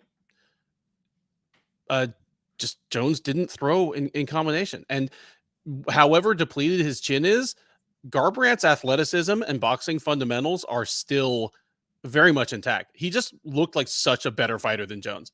He was faster. He was just sharper everywhere. And Jones never was aggressive enough, never threw enough offense to even bait Garbrandt into the sloppy brawl that's proven his undoing had proven his undoing in like 3 of his last 5 fights. So we learned Garbrandt is not someone you want to throw in against top 10 guys, but outside of that, he's probably just going to outclass people. Yeah, I still have a big concern about his chin because Trevor Jones wasn't throwing, but when he actually did throw, he buckled him a couple times in that 3rd round. That's concerning to me. I do like that he wrestled more. He's quick. He's always been quick. He's got a good shot. That's a loaded division, so I don't know if that's enough. I don't feel good. Like you said this about guys who win moving forward, that you might not feel better. I don't know if you're putting Cody Garbrandt in that category, but I am. Absolutely. Which makes it tricky to match him going forward. He's a former champ. He's a recognizable name. He's not a huge draw, but he's too big a draw and too big a name to park on your undercards forever. And you can't give him a step down from Jones at this point, or even a lateral step. He's going to need a step up from this, and it could end ugly. I think it's going to. I do. If they give him like the fight that I kind of have in mind, it probably will. What is it? This coming weekend, Jonathan Martinez and Said Nurmagomedov are fighting. Whoever wins that has earned a name. Yeah, I agree. I think they both smash him. Jonathan Martinez probably head kicks him, and he needs smelling salts. I thought Trevor Jones was going to knock him out, and he almost did, but I thought Trevor Jones would have threw more punches. But I'm okay with that fight. I really do. I do think they both deserve a name. I went with Julio Arce. It was already one that was booked. Okay. But I think you convinced me. I think I like yours better. Because he is going to get scorched. Might as well give it to a guy that's rising up the rankings. I mean, Arce's tough, but he is what he is. Whereas Martinez looks like a guy that might actually be a contender at some point. Yeah. And same for Said. So yeah. Yeah. I think I had an overall pretty good night on my picks. I went 10-4. Missed a couple of my upset picks. So that was a big issue. My worst pick of the night, and it's because I had any faith in Derek Brunson, was picking Derek Brunson over Dricus du Plessis. But dude, yeah, I know this is the shining star of those fights where one guy won, and I don't feel any better about him than before. But you know what? I keep guessing wrong about Dricus du Plessis. He may just be a guy that he might fight his way to a title shot, and just all of his wins are going to look like sloppy and crazy, and like he won them by the skin of his teeth. Little like Brian Ortega kind of run. Brian Ortega, or like the way that like Nikita Krylov just kind of has finally made his way into the top 10. Just guys that it's never going to be a comfortable win. Yeah, I'm with you, man. He can hit pretty good. He's got good output. His defense is bad. His takedown defense is bad. His striking defense is bad. I mean, he was hurt by Derek Brunson. But it's so funny that guys, up to that point, I had all my picks right. So that's why I was still rooting for my picks. I was rooting for Brunson. And this is the one I'm like, okay, I'm rooting for the storyline now. But I kept saying, like, as soon as the fight started, I'm like, I don't like this pick. Brunson's going to find a way to lose because he's Derek Brunson. Like, he'll find a way to lose, and it'll happen in spectacular fashion. And it pretty much did.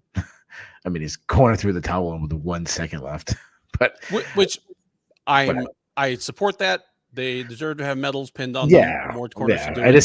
No, it's not that I have no issue with him throwing it. It's just funny that when a towel gets thrown in, it gets thrown with the 1 second left. Like, that's when it happens. Dude, if they don't do that, they probably roll him back out for the next round, and he takes just more unnecessary shots to the head. I just thought it was funny that it was like with the 1 second. That's the one time we actually get someone doing the right thing with 1 second. But I knew he was going to lose when at one point, I don't know if he punched him or just took him down, but Brunson like fell right into the mount. Yeah. And I go, like, drop some elbows, beat him up, and finish this fight right now. And he didn't. And I go, oh, Derek Brunson just really beat him up this whole round. Had a golden opportunity to finish fight. Okay. Brunson's going to lose.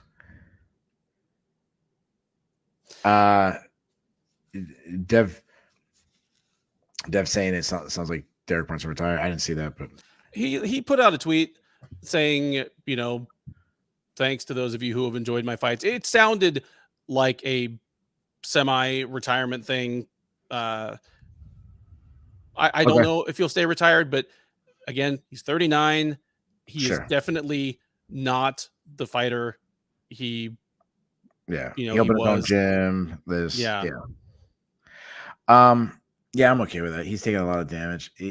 I was gonna throw him in with one of these, like, hey, you guys are both names, but like usually I like to use the names to build the next ones, or sometimes I just put like two guys who are completely done and then just bury one guy altogether. So I was putting him with Jack Hermanson. Who, Duplessis? No, Brunson. That's what I was doing. But if he's retired. I remember Derek Brunson as this. He's had some raw ability, but somehow also just inconsistent for a top 10 guy. Yep. But, Duplessis, again, he might be one of these ones where he just keeps proving me wrong. I don't feel good about him. But I was just looking at the middleweight division and seeing who was in the division who isn't booked. And like Robert Whittaker sitting there, it's like the only person. So I think Robert beats his ass, but sometimes you keep winning, you eventually got to deserve a shot. I put him against Robert Whittaker. I give him the winner of Vettori versus Deleeds 2 weeks from now. Okay. You know, I'm with you, dude. Like, again, he might fight. Hell, for all I know, he might win a title. I'm so wrong about his fights that clearly I don't have a handle on whether he's a good fighter or not. But are you predicting that's the guy that Bo Nickal wins the title from? Is it Duplessis? If it comes down to that, then yes. All right. All right. I'm not going to get too excited. I was about to say I'll take Bo over him right now, but okay. I got to calm down with my Bo Nickal love. Okay. That was my worst pick of the night. Probably my best pick. And we both picked Amanda Ribas to beat Viviane Araujo. I was on the fence, but man, Amanda Ribas looked fantastic tonight. It seemed like a breakout performance. It's interesting. Like, I had a really different take on this one. Like, I thought Ribas made good adjustments, and I was really happy with her performance by the end of the fight. But I thought for a good amount of this fight, like, she was struggling a little bit with Araujo's strength and wasn't doing that great in the striking. Like, I definitely gave Araujo the first round, and it left me, I don't know, it left me wondering if she's best off at 125 or 115. But then I think about that second round, and she just really, really mauled Araujo. So maybe I'm just being too harsh on her. Yeah, we're definitely seeing this one. I thought she looked fantastic. Like, I thought she was beating her on the feet, beating her to the point of contact. I like how she was working I like how you could see that Araujo got really tight. I think a lot of reason when she died was holding on to that guillotine that wasn't there early, spending most of the round on the ground. On the first round, she was breathing hard, and Ribas would rip her to the body, which I think was a really smart thing. I thought Ribas was really good. And then when she hit the ground, her ground game is fantastic. Yeah, I mean that's pretty much all you need to say about it. Ground game is fantastic. I mean, she out grappled Mackenzie Dern. I'll continue to say that, and now she just out grappled another good grappler in Viviane Araujo. Araujo, you could see her be very physically tired, and as Dev mentioned, she is up there in age. I think she might have to move up a weight. I think she might want to be the quicker person at 135. And I don't think she'd give up a ton of physical strength to the women up there. Not most of them. Yeah, look at her. She's ripped. Yeah. she's a tank. But yeah, she's up there in age, and I don't know what the weight cut does. Her style. I liked Ribas. Like I thought her variety. She'd throw a kick and she'd wrap around punch, and she'd throw it straight. I don't know. I thought Ribas looked fantastic. That's another person in the 125-pound division. Doors are now open for a whole bunch of people. I'm not saying that she deserves a title shot or anything like that, but I don't remember if when we were going over the division if we mentioned Ribas, but I thought she looked fantastic. Well, she's going to be another one like Grasso, where if she makes it into the title picture, she's going to sneak up because she came up from 115 where she already had some losses. She's not quite as young as the new wave of them. So I'm going to forget about it until we're like, oh man, does Ribas really deserve this title shot? And then she shocks the world. It's going to be like Grasso all over again. Skynet is saying what I think Boss also said. Ribas's main problem for me is that she's still really hittable on the feet. And between her and a title shot are going to be some women that'll make her pay for that. Yeah. Like, I'm not saying she's automatically going to lose to him, but like, dude, yeah, like it's something she's going to need to deal with. I'll say this. I think people would be talking about it much differently if she got a decision win over Caitlin Chikagian like I thought she should have. Agreed. You know, so what are we gonna do with her then? Ribas, I like giving at this point, we're gonna have to kind of smash our shiny toys together. Yeah, I agree. Because the people are starting to line up. On the 18th, Jennifer Maia and Casey O'Neill are fighting. Winner. Okay. I went with a tough stylistic matchup, I think, for both fighters. I went with Manon Farrow. See, it's because you want the immediate rematch between Grasso and Shevchenko. I think Fiora deserves the next title shot. But if they do make the original, Blanchfield? I think so. Okay. I mean, they probably deserve equally, but Fiora's a little bit older. I like giving the first shot to the person who has a shorter window of time to do this. You know, she has just as long a winning streak going, basically. I like Fiora as the next one. As far as Araujo, I went with she's got dropped. She's lost 2 in a row. I went with, I mean, she did just main event 2 fights ago, so not too far down. But I went with the winner of Joanne Wood and Duana Carolina. For Ribas? For Araujo.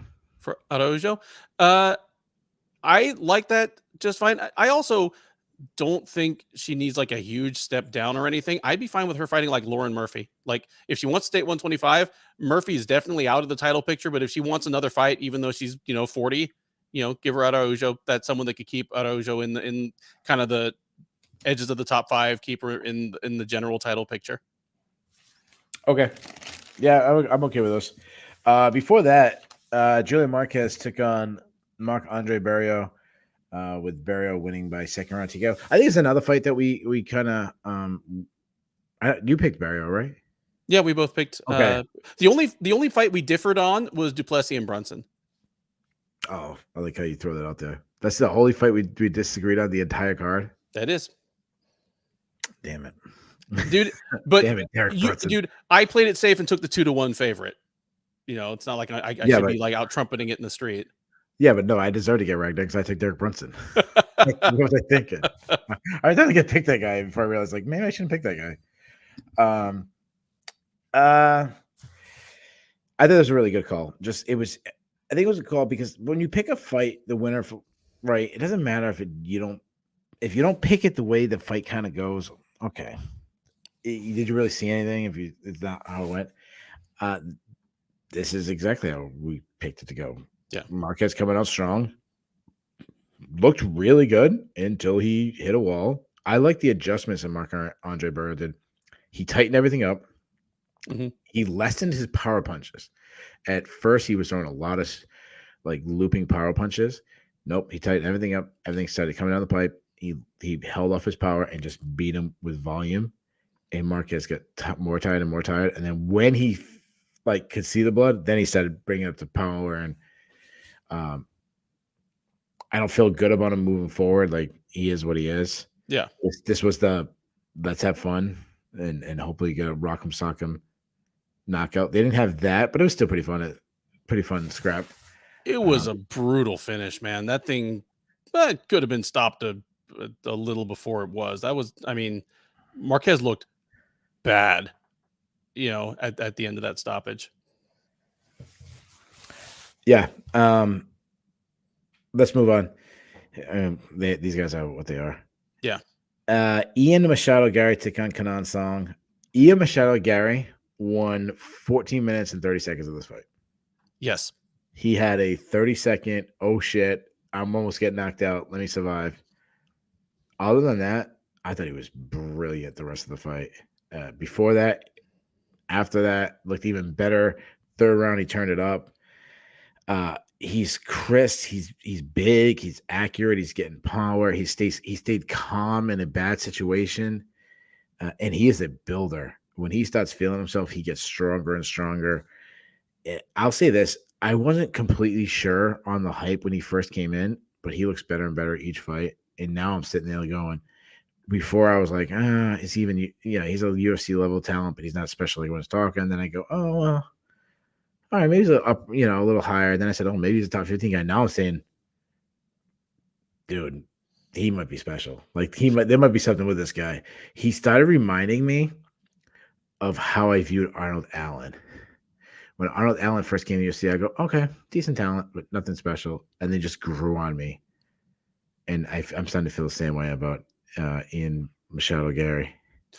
Agreed. Coming in, I was a little higher on him than you were, but even so, I did not have him in the same class as your, Shavkat, and Hamzat. There was never that same feeling of airtightness. Like even on the way up, Gary had some moments of danger, even back in Cage Warriors. It's not like neither Hamzat nor Shavkat lost a second of a fight up through their first 3 UFC fights. But those guys are starting to show, just a little vulnerability here and there, while Ian Gary is getting better and better. And here, he's still not airtight. Song hurt him bad late in the first round. A better welterweight might have finished it there, but he showed adjustment and recoverability. And if you're not going to be completely untouchable, then adjustment and recoverability is what you're going to need. I'm high on Gary going forward. He's still just 25 years old. He's with a good camp. All good things for Ian Machado Gary. Yeah, I think he's going to be in much bigger fights moving forward. I like him to fight probably like a co-main event of a fight night next, so he gets a little more attention. And I think it's time that he fights a name. He doesn't have to fight a top 15 guy, but I think someone that carries name value, that if he wins, it's look what he just did. And I want to surprise you with the name that I'm picking. I can't wait. I'm going with a guy that UFC just brought back. I'm giving Kevin Lee. I love that. Kevin Lee. I mean, with his offensive tools, you stick him there in Kenan Song's place tonight. Maybe he ices Gary like he did, what's his name? Fishing hat wrestler, Gregor Gillespie. Who knows? I like that one a lot. At his best, Kevin Lee is a good wrestler and a very good boxer. I'm with that. Yeah, Bass threw out a guy that I was actually thinking about too. I was thinking about Robbie Lawler too. But don't do that to Robbie Lawler. I know, poor Robbie Lawler. Alec Donald threw out some interesting names. Max Griffin, Tim Means. Max Griffin, Tim Means, especially Max Griffin right now. Max Griffin's fight well. Yeah. Both guys better fighter than their name recognition carries. Yep. Those are tough fights. I agree. Those are tougher than what I was going to give him next. Especially Max Griffin. Yeah. I mean, I was going to give him yeah, sorry to interrupt. Chris Wiz asked if Lee's returning to lightweight or welterweight. I'm not sure, but his last fight was 165. So, he's been fighting at welterweight more than lightweight. Obviously, if he goes down to lightweight, then that play doesn't work. Yeah. Sorry to interrupt you. Go. I was going to say in a couple weeks, again, I'm pillaging that March 18th card. We got Brian Barberena and Gunnar Nelson. Give me the winner of that. God, I think he would murder Brian Barberena. I think he'd murder Barberena too. No. I'm okay with it, but I mean, Barberena guys are on the roster to get murdered. Yeah, and Barberena's he's like a 15 fight UFC veteran at this point. He's fought bigger and better names than Gary, and he hasn't. I mean, he's mostly lost to the future top 10 guys. But if Gary's a future top 10 guy, then let him do that. Gunnar Nelson presents a whole different, set of problems and questions. Ant Milano throws out a fun name. Nico Price. Andre Fialho. Dev throws out Andre Fialho. That's a fun fight. I mean, there's another one, and it's not fair to judge this based on that like 30 seconds that Gary lost. But dude, Andre Fialho, whatever problems he's got, the guy has rolls of quarters in his hands. He probably lamps Gary. Yeah, he probably lamps Gary in that same situation. Not that the fight would play out that way, but again, Song is a kind of marginal guy at this point, and he had Gary in some trouble. You know, even just for a minute. So overall, I like Gary moving forward. He looked really good, and he's really young. Before that, Mano Martinez took on Cameron Simon. Do you want to talk about the actual action, or you want to talk about the falls first? Because we're talking about both. We want to talk about. Oh, let's talk about the action first. Let's give both guys their due. I was really okay. If you showed me this fight and you just like skipped over 2 grind shots and an eye poke, and again, that's not fair. It's not scary. I understand that it's not fair, and that those things change a fight, especially an eye poke in a guy who's already damaged up a little bit. But if I didn't see that happen, I go, wow, what a performance by Cameron Simon. He was fast. He was elusive. He was a lot of variety in his attacks. I love that he went to the body so well. I love that he really, first he was, finding his range, but once he found his range, he became, more successful and body work. He was building as he went on. Really good. Yeah. And I mean, I like that he mixed in 1 or 2 takedowns in. Cool. But generally speaking, he outclassed Mano Martinez, which is really dangerous. Like, that's the danger that you go with. It's to beat Mano Martinez, you wrestle him. To outstrike him, I was really impressed. And almost to outstrike him at the things that Mano Martinez is normally best at. Like, Simon's kick assault in particular, just Martinez could not deal with it. No. He tried switching stances. He tried everything possible. I mean, by the end of the fight, even just the stuff that was landing on Martinez's guard and like off his arms were thrashed. Like, I assume that he is just black and blue when he wakes up in the morning. Simon just put on a fearless kickboxing assault on a good kickboxer. Like, impressive stuff from Simon, except for that big problem that we're going to get to in a minute. Yeah, and obviously, as I said, that's not telling the whole story. So let's get to the whole story. The whole story was 2 groin kicks in almost back to back in the first round, like seconds apart, it seemed like, and then a eye poke really late in the fight. And I don't know how much effect that had on Martinez, but it did take a while to say he was ready to go. You obviously, I know you're okay with the first point deduction for the second groin kick. I'm generally in favor of more point deductions. I think, yeah, I'm almost always. I wish refs would take away a point before they did. And here, it's hard for me to separate out my personal feelings, because Mano Martinez is a friend. Like, he's a local guy to me. I've known him since he was a kid. He's a good dude. Yeah, super good dude. But put anybody in that situation. Just, I mean, 2 egregious groin kicks. And the thing is, after the first one, I think it was Herb, gave him a warning, like, it may have been inadvertent, but you have already been kicking that area. Like, you just need to stop using that technique. And he nailed him with almost the exact same kick, like a minute later. Then the eye poke, and it was a bad eye poke. Like, are you surprised they didn't take a second point? Mildly. There are some refs who probably would have. And here's the thing. I would have been fine with an immediate point deduction. Like, that is something that should not happen accidentally. Like, keep in mind, and this is I don't know if I've given this spiel in quite a long time, but the foul is not poking the person in the eye. The foul is approaching the other fighter with your fingers extended. Yeah. Like, refs are within their within their powers to warn a fighter and even deduct a point before an actual eye poke happens. The foul is approaching the other fighter with your fingers extended. Like, and if that's the rule, then an eye poke should never happen accidentally. Yeah, I agree. The one I don't, there's controversy, but I think ultimately, I mean, the most he could have done, I mean, I guess you technically could disqualify him, but if you take a point in the third, the reason why this won't be talked about as much is because I believe this, I think the two of the scorecards was 29-27. Well, no, they were all over the place. There was a 29-26, there was a 28-27, and there was a 28-28. So it was a majority decision. Okay, so if you took another point, it would have been a split draw. Split draw. Would have been a split draw. Yep. Which, okay, for some reason I have my scorecards wrong. Then that would have seemed fair. Even though I think Simon showed he's a much better fighter. Yeah, he's a much better fighter, but dude, when you follow that 3 times, do better. And that's 5 or 6 fouls in 2 fights, man. I don't think he's a dirty fighter. I think this shit happens. But I don't think he's intentionally dirty. No. But I can count on 2 hands the fighters in MMA history out of hundreds and hundreds and hundreds that are intentionally dirty. Like, some fighters are just reckless. One guy who made evented tonight. Yeah. But past a certain point, nobody gives a shit if you did it on purpose.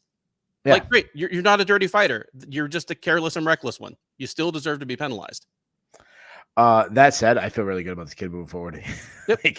Yeah, just fix that little thing. Yeah. Or just poke the guy in the eye one time. Kick him in the groin one time. Don't do it. Don't overdo it, man. Yeah.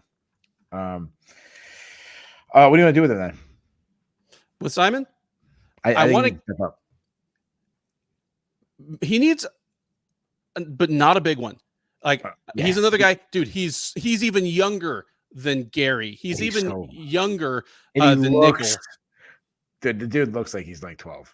Yeah, I mean, he looks like a really, really jacked 12-year-old. I want to give him a veteran who's winning fights, but not in danger of scaring the top 15. Next weekend, Tyson Nam and Bruno Silva are fighting. Give him the winner. Okay. I want Miles Johns, but kind of the same realm. Yeah, so I like that too. Both kind of thinking the same boat. And Miles Johns presents a different set of challenges. Well, he's the guy who can wrestle, who never does. He just throws a big, same winging overhand right that he almost knocks himself over. He's throwing it so hard. Before that, former title challenger Jessica Penne took on Tabitha Ricci. Ricci winning by second round submission. Ricci looked great. Jessica Penne looked washed. She looked 40. She looked 40. Tabitha Ricci, I mean, physically, she's kind of a rare athlete for that division. Like, you can just tell, like, she's got muscles on her muscles. She is explosive. She's capable of bullying most of the people she fights at 115. I mean, her debuting on short notice against Manon Fior, it's a shame that that's on her record as a loss. And I think Dev pointed that out in a text to me during the event. But, if you're Tabitha Ricci, you can't be like, well, I'm going to pass on this short notice fight up a weight class against some chick I've never heard of because I'm sure I'll get another call from the UFC. No, you take the call when you get it. She took it, and she got, a bad loss to an elite fighter that was bigger than her. So the zero is gone, but Ricci, I mean, she's going to be a problem at 115. She's a good enough striker, and she can just bully people. And she's mean on the ground. She's mean on the ground, man. Yeah, one thing I like about her is she knows what she's good at, and she knows where she's got to go, and she's going to get it there. She's won 3 fights in a row. Like I said, Penny looked terrible, so it's hard to, even though she looks really good, it's hard to engage how good she is because it was a washed fighter with Jessica Penny. But despite that, I believe in her. Like, I think she's a good talent. I agree with you. Like, she's good. She's still pretty young. Is young in the sport. Like, not a whole lot of tread off the tires. And it doesn't matter, or I mean, it shouldn't matter as much as it does, but it does. She is attractive and has improving English and has kind of an engaging personality and athletic. If she keeps, she's a star. I was going to mention that the guys in the chat seem to be a fan of Baby Shark. I don't know why, but they seem they are very Well, Very happy. if you're gonna shoot your shot with Baby Shark, just make sure that you've got what she's looking for, because she's been very clear about it. Yeah, she. Yeah, that would go back to her last time she fought. Yeah, not a bad night for female fighters in the looks wise tonight. Yeah. Speaking of looks, Farid Basharat looked good. He's made his UFC debut, took on Damon Blackshear. When I kept watching this fight, I kept thinking the same thing. More of Blackshear is a UFC caliber fighter. I believe that. Like, he's good. He's talented. He's a tough test. He just faced a guy that has top 15 upside. Could be easily a top 15 guy. He's crisp. Basharat's well rounded. I like the jab that he was using. I like the body work. I like that he would mix in some takedowns. Now, he almost got caught with a triangle right at the end. I don't know how tight it was. It looked like he was in trouble. But overall, I think it was a good performance in the UFC debut, and I liked him coming in. I'm doubling down. Like, I feel great about him moving forward. I completely do. The real question going forward is which of the Basharat brothers moves up from 135, because they're close in age. They are both very promising. They don't have quite the same body type. Like, Farid is a little bit shorter, more compact. Sure. Javid is a little bit taller, a little bit leaner. Neither of them looks like a featherweight to me, honestly. So it'll be interesting to see if they just both stick around until there's no option. They're both approaching the top 15 or something. Just interesting to see what they do. Oh, no, they don't avoid it. Maybe they man it up and they fight each other, brother versus brother. And the starting fight of the night was, and I'm going to butcher these names. I apologize ahead of time. Loik Rajabov versus Esteban Ribovics. I knew I screwed those names up, but Ribovics, I don't know. Yeah, Loik Rajabov versus Esteban Ribovics, and Ribovics. Yeah, you and I both had Rajabov in this fight, even though he was stepping up on short notice, probably overdue for a call to the UFC. And considering that he was coming in on short notice, he was still like pretty fresh in that third round for a guy that looks like he probably has a bit of a weight cut. Dude, he just bullied Ribovics. It was a big theme the entire night. Wrestling was very big tonight. Yeah. The better wrestlers won. Other than Derek Brunson, I think most of them are in. I guess Shevchenko, usually the better wrestler, won. Yeah. I'll say this about Ribovics. I'm sorry. How do I say his name? Ribovics. Ribovics. Sorry. Yeah. We weren't sure based on his record and who was facing on the regional scene. We weren't sure if he was how well he'd been in the UFC. I like what I saw. Like, there's a lot of promising things moving forward. I like the striking. I like that he was a lot more controlled than I've seen. A lot of times he's been very, very wild on the feet. That wasn't the case tonight. Some slick scrambles, good get up game. But all that said, he needs to find some takedown defense. I mean, his takedown defense was, there were some shots by Rajabov that he wasn't even in that deep, and he still was taking them down easily. Just turned the corner and he didn't understand balance and weight, hip placement, nothing. He was just getting taken down easy. I like that you mentioned that, because he looked like a guy who needed reps. Like, I'm not saying that Rajabov wouldn't have been able to get the takedowns anyway. He's a good wrestler. He's much more physically strong, but you could tell that Ribovics didn't know what the next move was. He didn't know, bad. And so it was, it's the same way that the night ended. Like, Jones versus Gane. It's like Gane was surprised at like the shift, like he was surprised when the guy turned, a corner, or, switched from a double to a single. Like, oh, is that how this works? And next thing you know, he's on his back. Yeah, Dev Gosich mentioned that he kept going for the same Kimura. There was some fun square. He almost got it a couple of times. And in fairness, Rajabov, in his last fight, he almost got Kimura. Like, he had to roll out. I can't remember who he fought against, but he almost got Kimura. So, being that that's a specialty and Rajabov almost got caught, I guess see how he went with that. But dude, he even got spiked on his head by like Rose Namajunas. Yeah, he did. Yeah. Yeah, Rajabov, he needs, even though he got so many, I think he got like 12, 13 takedowns today. he's gonna have to learn how to set up his shots more. Just diving in is not gonna work against a lot of guys. He's gonna get himself in trouble. Yep. So, anyways, there you go. We went all 14 fights, deeper than I believe anybody else on the internet will go. Let's get into some fun stuff. We have the Bulls and the Bears, the Cutlass. Do we have the awards? Do we know the awards? Well, let's see here. I'm sure we do. And we'll throw in the chat, guys. Throw out what your rewards would have been. So we'll say a fight of the night, 2 performance bonuses, or maybe we'll fight. Okay, we have. Or might have more. 2 performance of the night bonuses and a fight of the night. Okay, so the usual array. Yeah. So this is not us guessing or anything like this. It's simply like if you're UFC and you're writing checks, who you're writing out to. I will say this. I'm going to go with exactly what Chris was just went. He went with Jon Jones. To me, you win the heavyweight championship.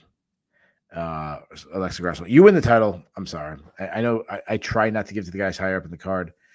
And then I'd go with Shevchenko. Now, Neal can't get a fight night, so I give Shevchenko both Neal's and his. Jade, and you can read out if you want. You read out some people's. Oh, I mean, it's mostly just people, Rakhmonov for performance, Grasso for performance, says Jade Bunk, Galactus, Grasso for sure. Chris Wiz, you're going to be your listener of the night because he picked Bo. I was going to go Bo, but you know what? He was negative 1,800 favorite. He didn't win a title either. So, yeah. Well, here I'll tell you what happened. There is a bit of a surprise. I mean, unsurprising that your performances of the night go to Jon Jones and Alexa Grasso. I'm with you. Normally, I want those bonuses to go to people on the undercard that it's life-changing money for them. People who won titles tonight already changed their lives, but those were some really deserving wins. The fight of the night is Shavkat Rakhmonov versus Jeff Neal, and Dana said at the post-fight presser that Neal will get his check. Wow. So somewhere, wherever, his longtime Fortis teammates, Abdul Razak Al Hassan, who missed out on 2 performance bonuses in 2020 because he blew weight, is like pulling out his hair. You know what I do if I'm Dana White instead? I go, hey, Jeff Neal got $50,000 that would go to him. He missed weight. Sorry, you should have made weight. I'd say, you know what? I could give Rakhmonov another 50, but I'm already giving him 50. I'm gonna pick another fight of the night. I'm gonna give them $25, $25,000 each, and I get a second. They gave Neal his bonus in McDonald's gift certificates. Yeah. Yeah. McDonald's, the newest sponsor of the Shillan and Duffy show. Have it your way. Skynet says Neal's going to Texas Roadhouse after party. Well, here's the joke. Nobody here in Texas actually goes to Texas Roadhouse. Like, why not? I don't know. I don't know, because there's peanut shells on the floor. People in Texas, we don't really fucking do that. Really? No. I love Texas Roadhouse. We're not cavemen. Like, you live in Texas. Like, come on. I think you guys would be the king of those. And just for the record, if anybody is an executive of Texas Roadhouse who's watching this, I love Texas Roadhouse. So if you want to send like a gift card or something my way, or you want to be a sponsor, I'll eat the shit out of a freaking blooming onion and stuff. Same here. I mean, I'll put up with the peanut shells on the floor. Yeah, I'll go medium rare steak all day. All right. So yeah, let's get to the Bulls and Bears Cutlass. You know what? Let's mix it up for a second. Let's do. Are you ready for Dude Seriously? Sure. We always do that, Dan. We'll do it. We'll move it up. So, I have 3 Dude Seriously, and one of them I have no idea what I wrote down, so I'm not sure. I can't even tell my own handwriting. So I got 2. I'll go 2. Kanan Song, you almost knock a guy out, and then you start foot stomping him. Like, dude, seriously, this guy's about to get knocked out. What are you doing? My goodness. And my other one, Jon Jones, you had an incredible performance tonight. But dude, seriously, that goat, it's not working. Don't do it again. I didn't realize until just now that that's what he was trying to do. Like, I Oh, remember really? the noise, and at the moment, I was like, Yeah, he did it at the press conference too. Like he doubled down. It's not good. ugh, bad. Do you have any? I have one. CirylGane. You lost your last fight to a non-wrestler by getting out wrestled. You're taking on one of the best wrestlers in mixed martial arts history. Dude, seriously. Did you not did you not do any wrestling in between? Not saying that you would have beaten Jones, although I had you beating Jones, but just you handed it right to him. And I'm saying that as the guy that predicted that Jones like wouldn't go to his wrestling or wouldn't go to it until it was too late. Yeah, Alan McDonald talked about Jake Gyllenhaal and Jay Heron getting it. Like, really, Jay Heron? Like that's who's the Hollywood star? Jay Heron? Like, I I'm gonna think do a it's different one. I'm gonna do different. Like, dude, seriously, you're in a movie? Like, dude, good for you, man. Like, way to go, Jay Heron. I think he's done Blast. some stuntman type stuff, so it's good that he'll actually get his face, on screen until Jake Gyllenhaal punches it off. But that's why the prelims were so rushed, because they crammed their scene in at the end of the prelims. Like some video came up from people like on Oh, press that's row. why it was going Like, yeah, on. that's why like they walked out, they had their Oh, fake fight, and just cleared it all out in oh, like that's 30 minutes. fantastic. You're at least you're in Yeah. the audience. You can see that. That's kind of actually kind of cool. I didn't realize. I was because I was watching how I'm like, what is there a reason I'm getting like 30 minutes of like women's MMA storyline and like what? And they were like rushing, like, hey, we only have a couple minutes. And I forgot who it was. It must have been Ian. No, it was Cameron Simon right before that. Like, hey, we're short on time. I'm like, we need short on time. Like, we have Yeah. 45 minutes for one fight. So that makes a lot more serious now. I got one more, dude. Seriously, I can tell my handwriting now. All right, Ben. I'm a religious person. I believe in the good Lord. Mhm.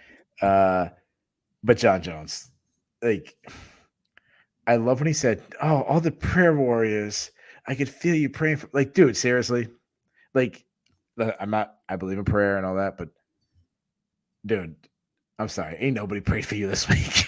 Like when the normal people are going to their beds and praying for whatever, have a good day, or praying for the children's whatever Mhm. the things going on in their life, talking to their Lord.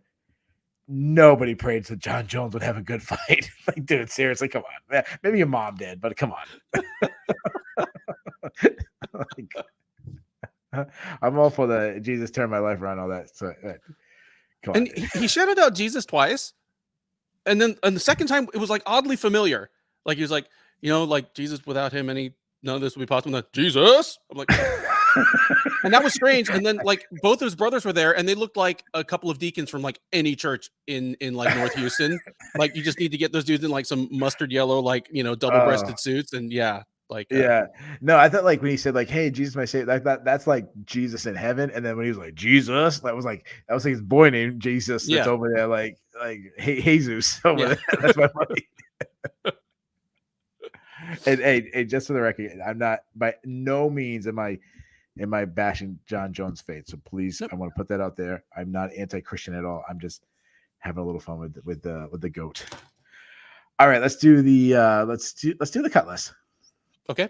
The cut list is obviously it's a negative thing. Usually people who lost, we make room for new talent. If they're on both mine and Ben's list, we are allowed the UFC to cut them. If they are not, they can survive at least another fight. I have 3. Wow. You're a harsh man. I think I only have 2. Okay, I'll go And first. I thought I was being pretty merciless. I can't wait to hear who all of yours are. Okay. Oh shoot! Now that I realize I have 4. I have 4 for my list. The first one, Jessica Penne, 40 years old. She's lost 2 in a row. She's 3-6 in the UFC over, or 3-5 in the Yeah, UFC overall. Yeah. she had a win. I forget who it was against. I don't think she won recently. I obviously it Kovacevic, wasn't. Carolina No, Kovacevic, she Luca submitted. Godinez. Oh, Godinez. I thought Godinez beat her. Yeah. So Okay. it could be worse. I would cut Jessica Penne. I wouldn't be surprised if she retires anyways. Yeah. My second person, I'd cut Kenan Song. Like, he's lost 2 in a row. He had this big long layoff. He hasn't won a fight in forever. Been knocked out in back-to-back fights. I'd move on from Kenan Song. Or Song Kenan. I'm sorry.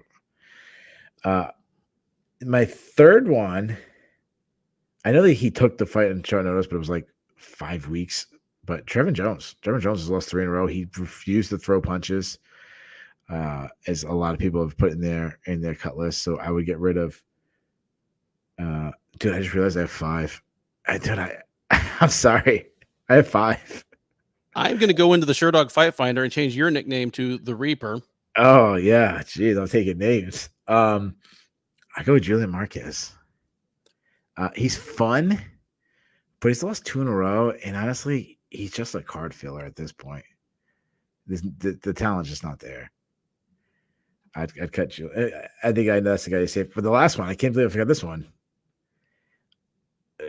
For 2 reasons. 1, he got mauled, but 2, for even thinking he could beat Bo Nickal.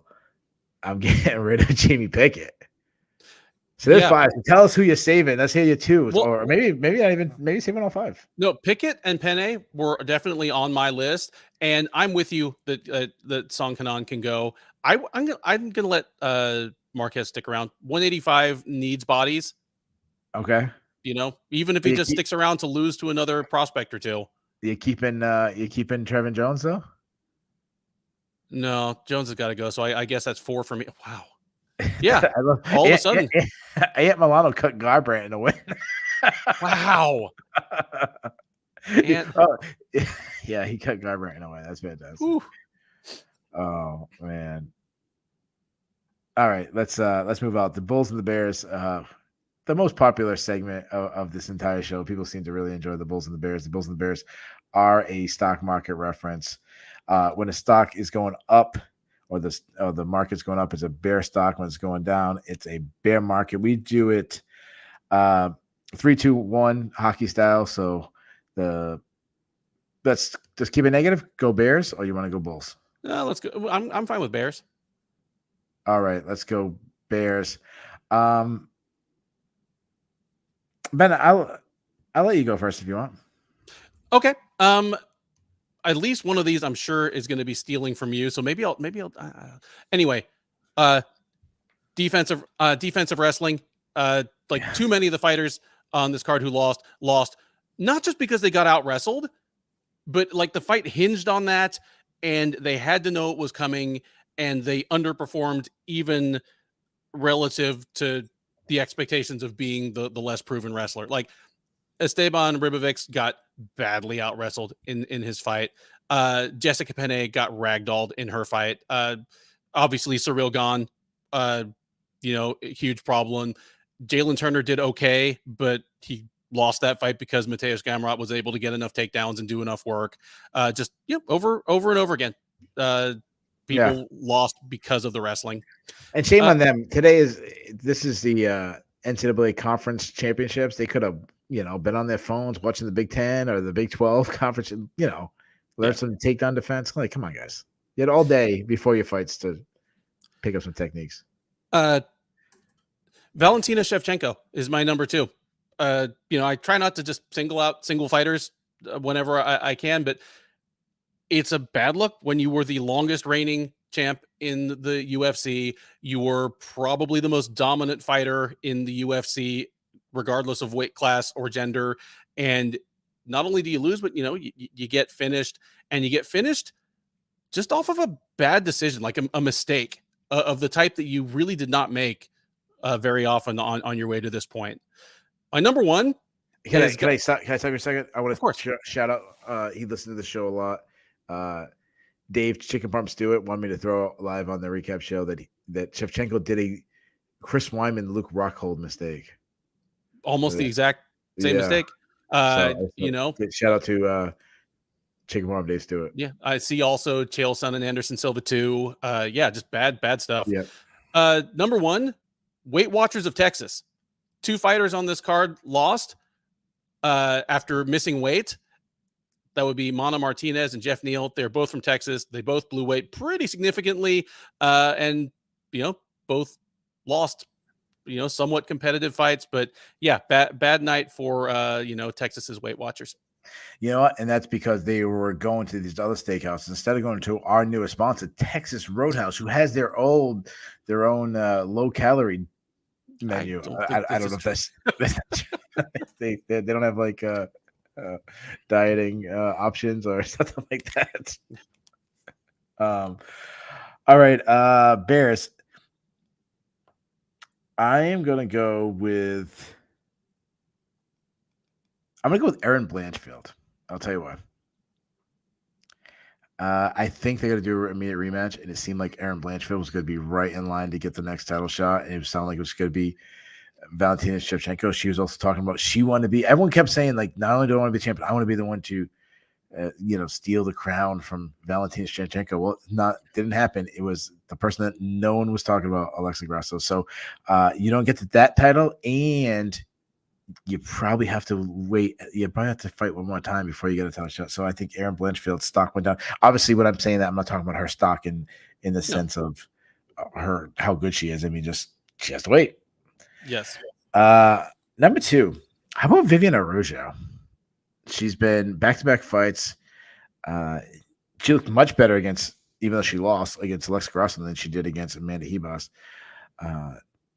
Back-to-back losses, not a good night for Viviane Araujo. She's starting to show her age a little bit, which was the thing that we were kind of commending her for a couple of fights before.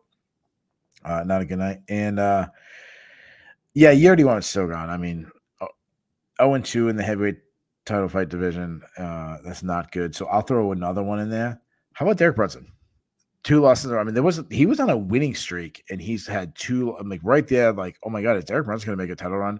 And the last 2 fights flopped big time. Not good for Derek Brunson. All right, let's move to the Bulls. I was just checking the comments, throwing some people's names out there that threw some Bears. Chris Wiz goes the heavyweight division. I guess he means like the rest of the heavyweight division now that Jon Jones is the king, and that's the Bears. Sorry, but the comments are. All right, let's get to the Bulls. I'll go first this time. Yep. It's been becoming a trend. South African MMA. Simon and Duplessis both go 2-0. That was a region not that long ago that was almost non-existent since was it Trevor Prangley that was the South African, right? Yeah, Trevor Prangley, South African. And he was never on this level. So no. South African MMA suddenly bursting on scene, and Simon looked really good, and Duplessis banging on probably a top 5 ranking or close to it. So my number 2 is Jon Jones. He's the GOAT, 2-weight champion now. That's like the only thing that was missing on his mantle. It was like the last puzzle piece. Now he has that. Completely fantastic night for him the way he did it. And my number 1, I think everyone knows I was going to pick Bo Nickal. I'm not going Bo because this is what I expected. I'm going not on am I going with Alexa Grasso, but I got to give the entire country of Mexican MMA continuing to climb. We have 3 Mexican champions. There was the longest time where UFC was pushing for Mexico, trying to get people over who weren't even Mexican born, but American with Mexican heritage. They don't have to do that anymore. We have 3 current champions, two current champions, 1 interim. Obviously, I'm talking about Alexa Grasso with a huge upset tonight. Brandon Moreno, who's won the title multiple times, and then Yaya Rodriguez, who is a featherweight interim champion. We have 3 from Mexico. That's more than America. I think that's true. I'm not sure. I just threw that. It's wild. And again, you and I go back far enough that the UFC has been trying to break into Mexico forever. And I remember in the mid 2000s, there was this idea that, well, Mexico's got this thing called machismo. They love boxing, but they're never going to get into MMA because the groundwork, like macho men, won't get into it. And it wasn't machismo. It was that the UFC was trying to break into Mexico with Tito Ortiz, who is as Mexican as a box of frozen churros from Costco. It just took the right fighters that were really Mexican, and it just took some time for like MMA camps and local promotions to make inroads. Now, a country as big as Mexico with as many people that love combat sports, they're going to be more Mexican champs. Like, just you wait and see. And as Dev points out, in some tough weight classes, women's 125, men's 145, men's 125. Those are some good divisions. Yeah, absolutely. You want my bulls? Yeah, that's it. All right. I agree with all yours, so I'll just add just two quick ones. One, give me Ian Gary on a night that even most of the winners showed, some gaps in their armor. He went through some adversity. He came back from it. He got a nasty finish and, showed off a little bit of that low key charisma.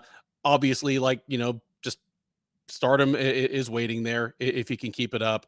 Amanda Ribas, even though I was a little hard on her performance, she's showing that she belongs at 125 and she's an immediate slot in as a top 10 fighter, has plenty of upside. Maybe this is the division she fights her way to a title. I think the rest of them are all pretty obvious.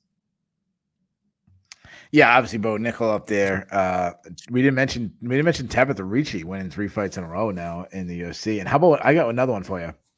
How about the PFL? And I'll tell you why.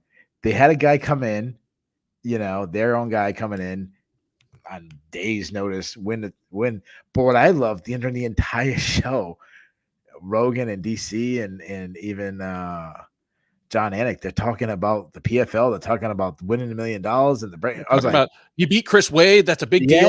Yeah. I understand it was on, it's on ESPN and everything, but still giving another promotion that much love. I don't remember them ever talking that much other than what the UFC owns. They talk about Strikeforce and everything. That was cool. So good for the PFL. All right. Let's get to the grade. What was your overall grade for this card? Overall grade for this card? I'm gonna give it an A. Like, it's not an A plus, but plenty of plenty of exciting fights. 2 stunning results in the top 2 fights of the night that we'll be talking about for a long time. Upset of the year might already be sewn up, the first weekend in March. So yeah, in the heat of the moment, just buzzing off this event, I'm giving this one an A. Yeah, I'm gonna go with B. The only reason the main event, I wanted to be more competitive. I wanted to be a back and forth war. I wanted to see John test it. I wanted to see him just take down Gane and quickly submit him. So that was the only thing that was really disappointing. And then the Garbrandt fight was so bad. But overall, there's some really fun moments. So I was happy. I'll give it a B. Okay. All right. I think this is a tough one. The chat was jamming before we were in here. I don't think we even hit the live button, and the guys were jamming. The hardest question every single week, and shout out to a lot of the guys who are in the chat, guys and gals in the chat. Who is our listener of the night? Oh my goodness. As usual, my disclaimer that our regulars are generally not, you're not eligible. Just but give me Galactus, because he made me laugh by calling Rajabov Roger Bob, because now Roger Bob and Paul Harris can be the 2 guys with secret code names. And ironically, Huzamar Palhares got name checked on. He did. He did. I mean, how about John Anik pulling those, pulling them out like that on the first 5 or 10 minutes of this broadcast? Anik made Rogan and DC just sound so unprepared. They couldn't remember a single name. Anik rules. Anik's the man. You know who also is I'm always impressed with the amount of research and stuff is Laura Senko. She's on our game. I understand. Senko rules. Laura Senko rules. And Megan Levy, I hope she got an extra check from T-Mobile for wearing that awesome pink suit, because it looked like just a sponsor. It must be a sponsorship thing, because her suit was the exact color of like T-Mobile's logo. And the T-Mobile Center. I'm gonna go with, and I don't think I've ever given this person a listener. I don't know if they've. I apologize if they have been in the chat, but this person, I think, killed it the entire show. Volume and quality. I'm gonna go with Ant Milano. I think that person was really good. So that's my listener of the night. So there you guys have it. We've done all 14 fights. It's weird. I get this like it always happens. I get tired and then like it's like this second wind and I'm ready to go. But you have it. We have covered all the fights from UFC 285, the return of the GOAT, Bo Nickal, and of course Jon Jones. I have been your host. My name is Keith Shillan. He is Ben Duffy. We'll be back previewing UFC. I don't know what number it is, but it's Petrayan versus Marab Dishvalasvili. I know I messed up that last name. I can't do it like Yannick, but we'll be back, and obviously we'll be recapping again a week from today. So thank you guys. See you next time.